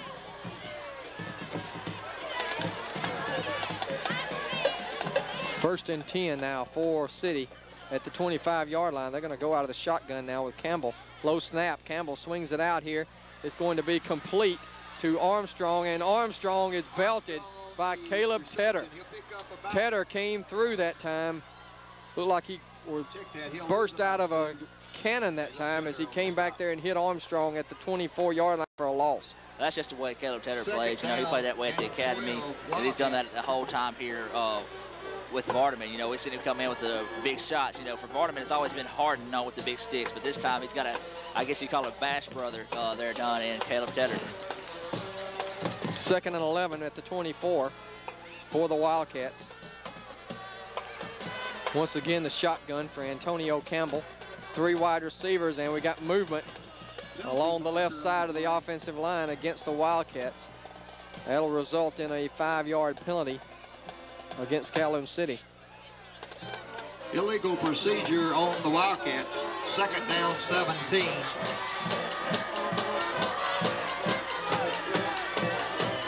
But Don, right now everything's going Vardaman's way. You know, they've got the big stop, then they got the penalty right now, and after the 1-yard punt, I guess you can say things are looking good for Vardaman. Ball is back at the 19 now. 2nd down, 16 yards to go. Campbell out of the shotgun, fakes the handoff, wants to run it. Campbell looking for some room, not much there. Gets it out to the 22-yard line. Pickup of 3 on the play. And it'll be 3rd down and about 13. They're trying to catch Vardaman asleep that time, and when momentum's on a team like Vardaman's side, you're not going to catch them asleep, especially on defense. You know, they've got a quick secondary, good quick linebackers. You know, that's really, once you try to confuse them, you're not going to do very, I'll tell you, it have to be a big play just to confuse them. 3rd down. 13. The Ram fans come to their feet across the way. Shotgun for the Wildcats. Back to throw. Campbell swings it out to Armstrong, complete. Armstrong cutting it back, and he is hit and dropped at the 23-yard line. Jason Mims read that one, came up and made the hit. And they may give him back to the original line of scrimmage at the 24. It'll force the Wildcats into a punting situation. Well, Don, that was a set-up screen that time, but only a missed block by the Calhoun City end there. He was supposed to come out and block Mills, but didn't do too good of a job of it that time, allowed him to make the tackle. You know, one big block, one missed block like that could really open or close this ball game for either team. 4th and 11 at the 24-yard line. And Armstrong, Derek Armstrong, will drop back to kick. Harden and Horton are back at the 41-yard line. Kick is away. He tries to angle it to the near side. Another short kick. It's going to go out of bounds at about the 40-yard line, and actually he's going to mark it at the 38-yard line. So another short kick, and Coach Ray not too happy right now with Derek Armstrong, as that's 2 in a row. 2 terrible kicks, and the special teams have cost the Wildcats here in the 4th quarter. Absolutely, Don. You know, that's part of the game right there. People overlook, you know, punting and really special teams is really what makes or breaks the ball game for you, especially in these type situations here. And with a team like Vardaman, you want to give them the longest field as possible. You really don't want to take and make it easy on their cause by giving them a 37-yard field to play with. Okay, 7:41 to go in the game. Vardaman's thinking touchdown here to try to go up by more than 12. Shaw goes in motion, West up under center. Pitch sweep to Horton. Horton trying to get to the outside, looking for a block. Now gets across the 35 to about the 34 maybe. Marcus Hankins again on the tackle for Calhoun City. He got to the 35-yard line. It'll be a gain of 2. Second down and 8 coming up. I want you to remember to play this in Vardaman's playbook that we've seen them run a few times. We've seen them run a lot last year when they was in tight situations to take a big chance. We know Vardaman's always a gambling team. They'll go for the big play. Remember the simple fact they have that halfback pass. You know, they're setting them up. They're running them out to the outside, running them out to the outside. I wouldn't be surprised if we didn't see it here pretty soon out of Coach Bray across the way. You know, we said in the opening we thought Horton could be a workhorse tonight. That's 17 carries now, 88 yards on the evening. West, play action, back to throw, steps up in the pocket. West got some room to run. He's to the 30, and West wrestled down at about the 28-yard line. I think he's going to be just short of the first down. Hankins again on the tackle for Calhoun City. He's got to have double digits tackles tonight for the Wildcats. They're going to mark him down at the 38, short of the first down. It'll be 3rd and 1. That had to make Vardaman nervous there, as he was carrying the ball like a loaf of bread that time, sort of swinging it out to the side. You know, with a defense like Calhoun City, you got to hold on to that ball like it's a precious gold, because they got hands that are taking strip it away. We've already seen one time in this ball game. Pick up a 7 that time for West. 3rd down and 1 at the 28-yard line in Wildcat territory. 6:10 on the clock. Movement again on the right side of the line, and this may be a mark off against the Rams. You know, right now, Don, that's just shooting yourself in the foot. You know, that's got to make Coach Bray over there on the sideline, the rest of the coaching staff, just ill. Simple fact that you're able to pick up a good scramble like that and get that close to a first down. So instead of having a 3rd down and 2, it'd be now 3rd down and 7. About 6. So they'll back them up 3rd and 6 from the 32-yard line.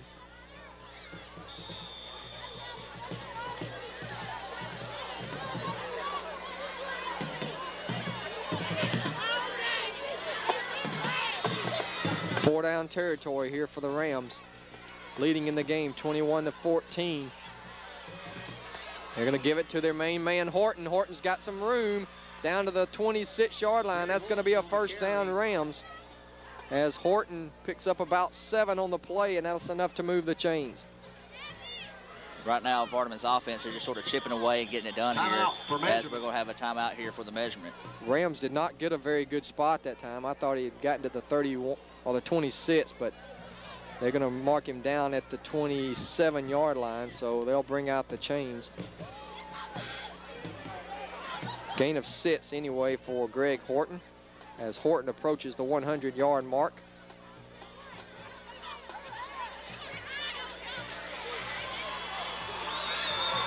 And he's got it. It'll be first and 10 for the round from the Wildcat 27. 1st and 10 Rams at the Wildcat 27-yard line. new set of downs. I'll tell you what, Don, right there, they got that by a nose of the football from the white stripe out, but either way it goes, it don't matter if you get it by a hair, by a thread, or by a piece of leather. First down's a first down. 1st and 10, Vardaman, the Calhoun City 27-yard line. Clock down to 5 minutes and 20 seconds to go in the game. Rams give it off to Horton. Horton up the middle, gets to about the 20. They'll mark him down to 21. A pickup of 6 on the play for Greg Horton, and that puts him at 100 yards on the night for Greg Horton, and he is injured on the play as Horton is slow getting to his feet. So we've got a timeout on the field now. 5:01 remaining in the ball game. Vardaman leads it 21-14. Let's take a break. We'll be back in just a moment.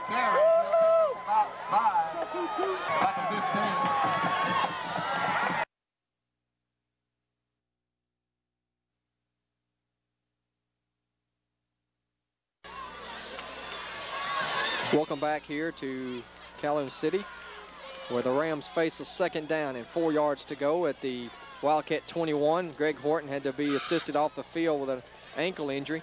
Pass out in the flat is going to be complete to Mims. Mims broke the tackle and has a first down to about the 10-yard line. Robert Fox was right there to make the tackle, but Mims, a big, strong fullback, was able to break away, and it's going to be a gain all the way down to the 10-yard line. A pickup of 11 on the play. 1st and goal to go Rams. Yeah, you're not going to knock any Ram player just around that easy. You know, these guys have been well coached, well trained. You know, as soon as they catch the ball, they're thinking positive yardage, #1 priority. 1st and goal for the Rams.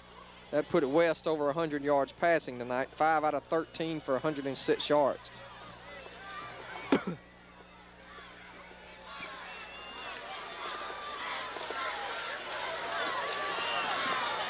First and goal, they're going to give it to Shaw, and there's a penalty marker down as Shaw is inside the 5 to the 4. But we may have had some movement again against Vardaman. I believe that's what it is going to be down. You see the Vardaman walking back sort of disgusted. Procedure is the call against the Rams.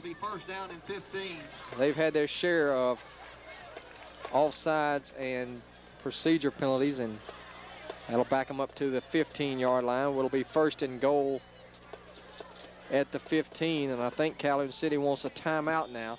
4:12 remaining in the football game. The Wildcats take a timeout. Your score, Vardaman 21, Calhoun City 14, but the Rams knocking on the door here. We'll be back in just a moment.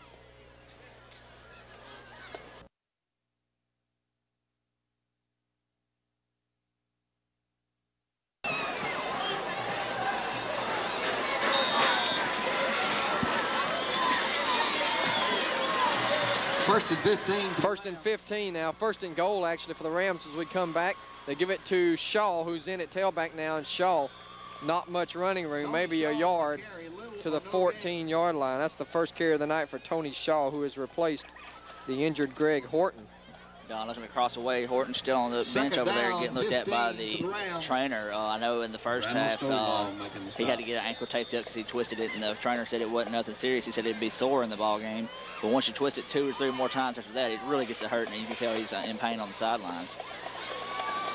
Well, this is a very important game for the Rams, but you don't want to risk any further damage to Greg Horton. You're going to need him.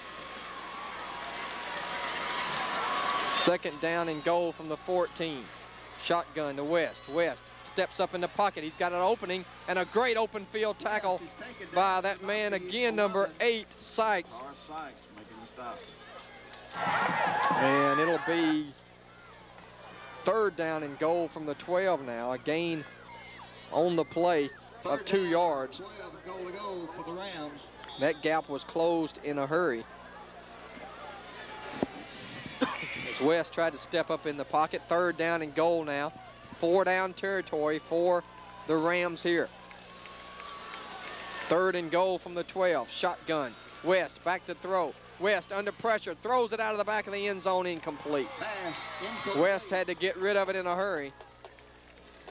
And so it'll be 4th down and goal at the 12. It'll be 4th down and no doubt here, Don, you go for it. You've got under 3 minutes left in this ball game. And you see Horton's trying to walk it off on the sideline over there. I expected Vardaman possibly take a timeout here and try to get him back in the ball game. They are going to take a timeout to discuss the play call here on 4th down and goal at the 12. And we'll take you to a break. Score 21-14, Vardaman on top. Back in just a moment.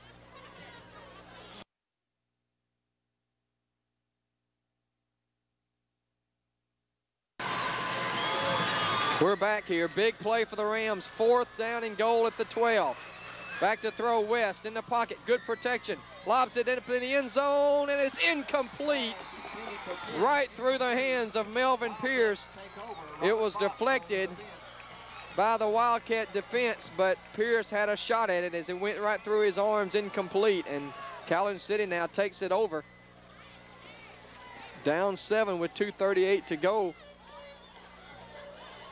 in the football game. So a chance here for the Wildcats to try to take it down the field and tie this football game up. It'll be 1st and 10. In this case right here, I put all pride to the side. If you take this win home right, or this loss right here, you still got 1st place in the division, sitting in a good spot to go into the playoffs. Although you want momentum on your side going in with the win, but right here I put all pride aside, run the clock out.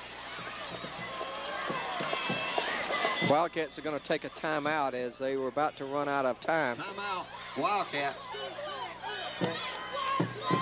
Well, Adam, I'd have to disagree with you on that one, just because of the fact that even if you lose this game, you still got home field in the 1st round. You're finished number 2 in the region, still home field advantage. So I don't know. If it was me, of course, it's an argument. You can look at it either way, but I would try to go down and try to win this game. Well, it's the fact the way it's standing right now, they finished number 1 is what I'm looking at.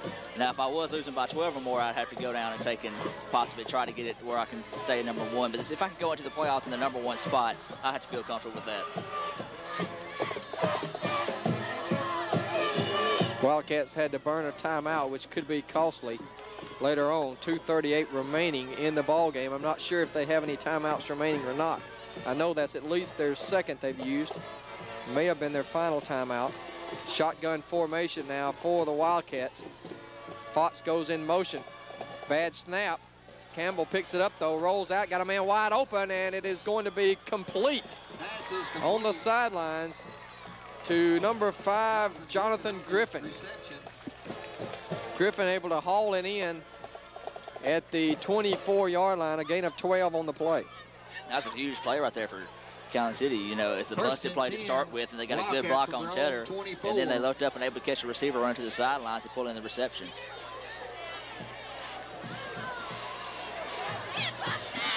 .229 to go in the football game.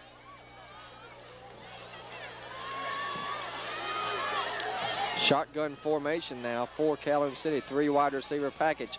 Fox goes in motion. Back to throw is Campbell. Campbell looking left. Now rolls to his right. Throws back over the middle. Got a man open. Complete to Fox. Out at the 40-yard line is where they're going to mark him down. Robert Fox coming back across the field on a crossing pattern. Makes a nice catch and a good play by Antonio Campbell to keep that play alive. And pick up a nice gain on the play up to the 40, a gain of 16 on the play. Absolutely. I mean, that's just a sign of a great receiver, as you talked about earlier. You know, the play sort of got strung out, so he's going to run with the quarterback across field. And with a player like Fox, you know, you can pretty much put it in his area. He's going to pull it in. 1st and 10 Wildcats at the 40-yard line. Down by 7 with 2:05 to go. Play action. Campbell wants to keep it. Looking to the left. He's got a little bit of room. Gets it out to about the 45-yard line. We may have a late hit coming in there. And that'll tack on another 15. Trent Edmondson on the stop. Who did they call that late hit on there, Don? 4. Not sure who they got the call on. They couldn't have called that on Mims because he come in and looked like he sort of dove at the ball. That shouldn't have been, or they call him face mask. Face mask is the call, yeah. So Campbell will get a 4-yard gain, and then they'll tack on another 15 yards, which will take it all the way to the 41 of the Rams.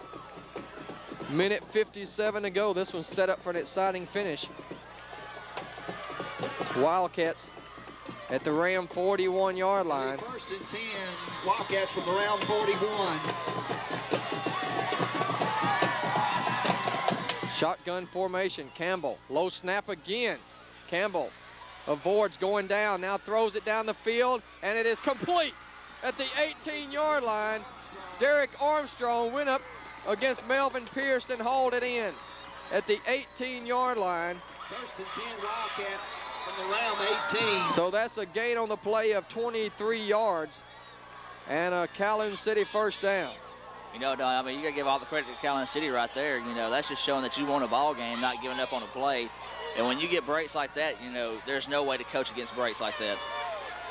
First and 10 Wildcats. The Vardaman 18. In motion goes Derek Armstrong. Shotgun. Campbell's going to keep it. Campbell drives to the 15. The keeper, he'll pick up about 3. Tackle made that time by number 74, Shane Burkeen, who's had a good night on the defensive line. It'll be second down and 7 yards to go at the 15. Second down, 7 Wildcats. We will be selecting our player of the game at the conclusion of this one, so stay with us for that.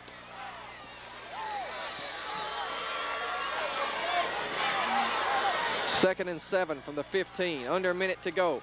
Campbell to throw, swings it out to Derek Armstrong. Armstrong hit, breaks away from the initial tackler and gets out of bounds to stop the clock.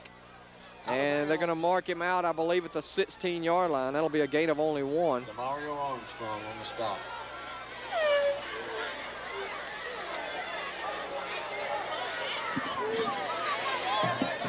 Actually going to be the 14-yard line, so third down and 6 coming up.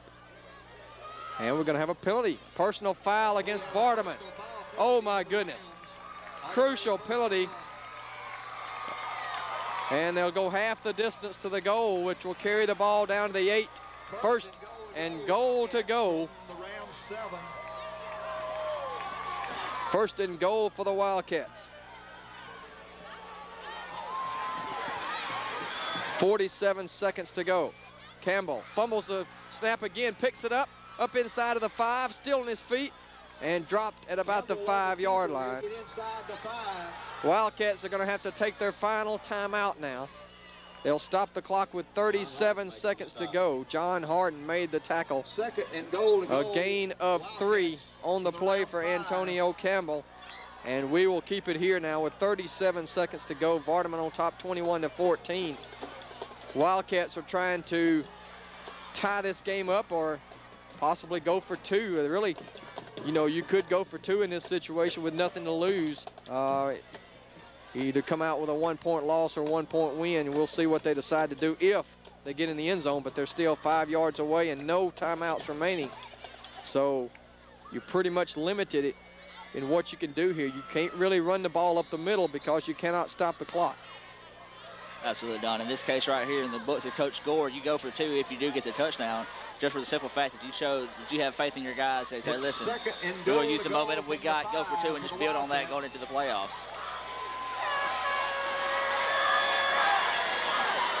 Wildcats now trying to take a timeout, but I don't think they have any. They're going to have to hurry. 10 seconds on the clock. They had to hustle a man off the field in a hurry, and now penalty marker on the we're going to get a delay of game. Substitution. Or illegal substitution. That's the call. They had 12 men in the huddle and had to run a man off the field. And so that will be a 5-yard penalty, which is not too costly at this point. Gives you a little bit more room to operate as far as the passing game.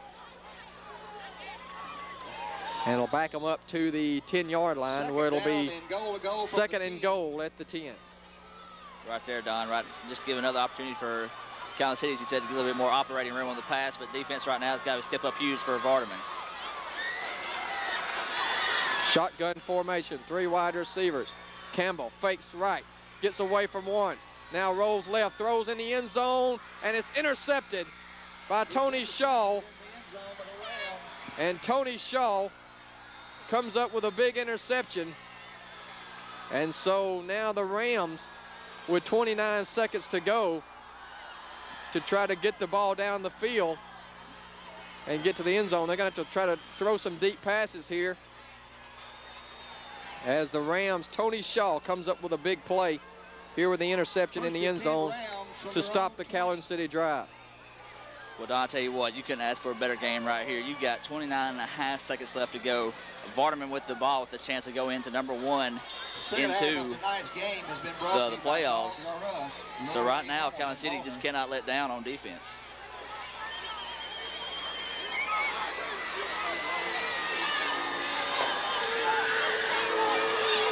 And they're still without Horton. Shotgun formation for the Rams from the 20-yard line. Back to throw is West. West going to heave it down the field on a fly pattern, incomplete. Tried to get Shaw out there in single coverage against Griffin that time, but Griffin actually was step for step with Tony Shaw. Good coverage. It was incomplete. 2nd down and 10. Well, I don't know very many people that's going to outrun Griffin. Griffin's got great speed over on the sideline. Probably the quickest player, if not one of the quickest players for Calhoun City. Okay, guys, it's time to pick our player of the game. I'm going to give you 2 options here. Tony Shaw had a huge night defensively tonight. Big interception there at the end. Greg Horton, 100 yards rushing. You break the tie. I'll tell you in 24 seconds. Okay, back to throw. West wants to go deep again, and it's going to be incomplete again. Nearly intercepted out there by Robert Fox. Double coverage by Varnado and Fox as Melvin Pierce tried to get deep that time on the Wildcat defense, but in this situation, Coach Ray is going to send his safeties deep, not let anybody get by you. And it's 3rd down and 10 now with 18 seconds to go. Absolutely. You see where they're putting Fox. They're putting Fox back basically in punt return. That's where I'd put him.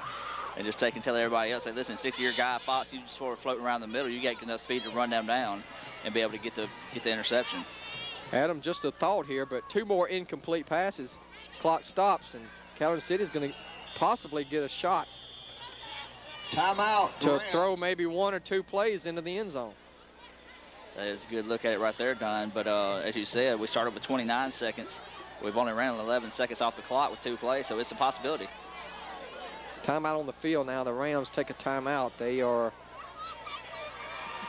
using up, I'm not sure how many they have remaining now, as we don't have on the scoreboard the timeouts, but what a great game we've had here tonight. It's been everything we thought it would be. Great way to end the season, regular season here in 1A. And, you know, for years we had Bruce and Calhoun City finishing out the season, and now Vardaman and Calhoun City matching up in what is starting to become a heated rivalry between these 2 teams. Rams trying to win it for the 2nd year in a row. And even though because of the point system, the Rams look like they may come out on top, Calhoun City is still going to be the region champions this year if the game stays as it is right now. 21-14, Vardaman on top. Shotgun formation. West going to drop back to throw. Under pressure. Now throws down the sideline. He's got a man out there. Incomplete. Pass incomplete. And the clock will stop now with 10 seconds to go. That play took 8 seconds. Intended for Berry. 4th down rounds from their own 20. Well, right now, Don, one big thing you don't want right now is a pass interference. You know, you got guys single coverage, and, you know, just one slip of the hand or one push, you know, could get that flag to fly as an official. But I don't know if official that would be brave enough to call that play or call that penalty. 4th down and 10 from the 20. West has not had a real good night throwing. Just 5 out of 17 for 106 yards with an interception. Now Long is going to drop back to punt. And if I'm Long right here, I would kick it out of bounds. Instead, he's going to kick it right to Fox, and Fox, for some reason, called a fair catch. Ball is loose. You cannot advance a fumble on a punt. But Vardaman is going to get it back with 0.8 seconds remaining, so they can throw one more Hail Mary.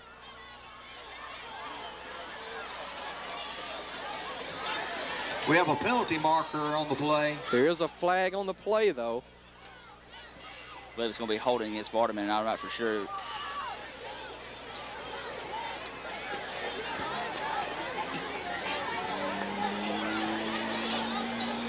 Holding on the Rams.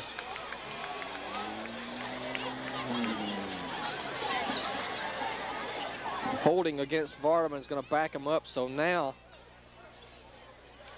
this will probably do it. They'll run one more play, and Coach Bray calling his team over to the sidelines. You got to tell Long here, punt that ball out of bounds. Don't give Fox a chance to return it for a touchdown. In this situation, that's really the only way Calhoun City can beat you is on a punt return. So, in fact, you know, it wouldn't be a bad idea just to run out of the back of the end zone right here, give them a safety. Nah, you know, I was looking at it my way too, but you with a kid like Long, he's got a strong arm. He could take it, air this one out. I'd have to chance it, Don. You know, you really got nothing to lose here. You know, you got good enough defense, or like, well, not defense, I guess you call it. Once if they do get the interception, they can probably take and stop him before getting the touchdown. But right now, you gamble. That's what I would do. I'm sorry, but I also would agree with the fact that you are winning. Well, and then we got another penalty on either top way of that. you look at it, it's only going to be one more play. Absolutely, they are going to take it. They're more than likely going to run this out of the back. But whatever you do, you don't want to give the ball to Fox and let him have a chance to run it back. 4th down and about 25. These tiebreakers in high school football really make for some interesting talking. Otherwise, the Rams would just be happy to get out of here and win this football game. But a loss, even though you're beating Calhoun City tonight, you still have a little bit of a bad taste in your mouth because you got to go to Ware next weekend, and you know Ware is not going to be incomplete. Intended to Shaw. Too ready to see the Vardaman Rams. I tell you, after last year's victory over Ware, the Lions are going to be ready to see the Vardaman Rams again. That should be a dogfight down in Ware next weekend. So that wraps it up. The final score, Vardaman 21, Calhoun City 14. And so that sets up next week where the Vardaman Rams travel down to Ware for the first round of the playoffs. Calhoun City will be here as region champions to play either Maben or French Camp in the first round of the playoffs. So the Rams win it 21-14. We'll take a break. When we come back, we'll have some final stats for you, and we'll also announce our player of the game, so stay with us.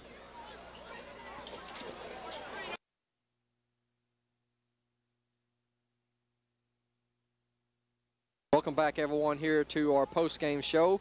Vardaman Rams victorious tonight, 21-14 over the Calhoun City Wildcats. But the Wildcats are still the region champions. Vardaman finishes 3rd. Both teams in the playoffs next week in 1A action. Let's give you some final stats for tonight's game. Greg Horton, who is our player of the game tonight with another great effort, 19 carries for 100 yards on the evening before leaving the game with an injured ankle. So Horton, 19 carries, 100 yards. Jason Mims carried 7 times for 15 yards. Brian West, 6 carries for 26 yards. Tony Shaw, 1 carry for 1 yard. West on the night was 5 out of 17 passing for 106 yards, 1 interception. And the Vardaman Rams had a total offense tonight of 248 yards. For the Wildcats, Derek Armstrong, 9 carries for 28 yards. He was held in check pretty much tonight by the Ram defense. Homer Moore had 7 carries for 72 yards.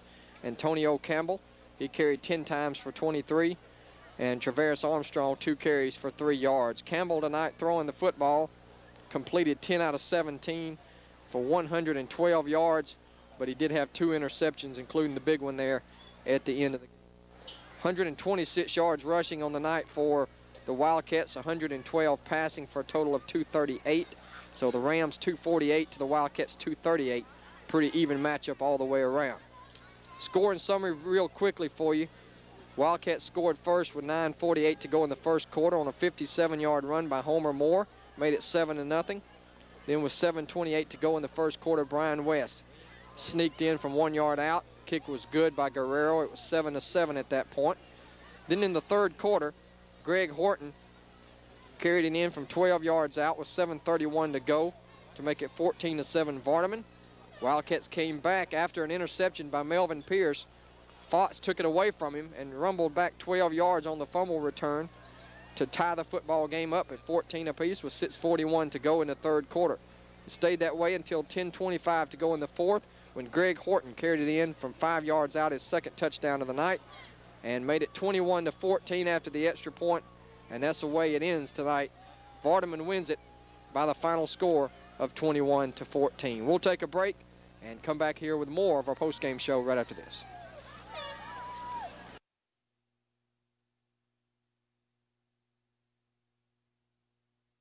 Coach, sort of a twist and win tonight. You're glad you come out to win, but just unfortunately couldn't get to it. Good. We had opportunities. We got in it 3 times, didn't score, and they took the pass away and scored out. But we won, and that's the first thing we wanted to do. Absolutely. Now that push you going on the road to Ware, and they're going to be out going for you. You guys got them last year. They want to return the favor this year. Right. Ware is always going to have a good football team, and we've got a big challenge. And one of the key things right now is get Jordan well. I don't know if he was able to come back in the ballgame, but you probably just set him out there at the end, just looking forward to the playoffs. It was. He could have came back in. We wouldn't be 100%. We needed somebody in there 100%. Absolutely. Didn't want to take a chance of ruining him on that line for the playoffs. But, Coach, we're going to keep this sweet, short and sweet, I guess you could say. Congratulations on the win, and good luck next week. Appreciate it. Coach, sort of a bittersweet loss for you tonight. You didn't come out with 9 wins in a row, but you do stay number 1 in the division. Right, it is, big that we still stay number 1 in the region, but, we wanted to beat a rival. That was the main thing, and we didn't do it. We didn't play well enough. Credit them. They got after us, made plays when they had to. We didn't, and they won the ball game. Look at it that way. You also have to give a lot of credit to your defense. It's like Coach, we talked to Coach Bray. He said they got down there 3 times, but you guys stopped. Right. Our defense played great all night.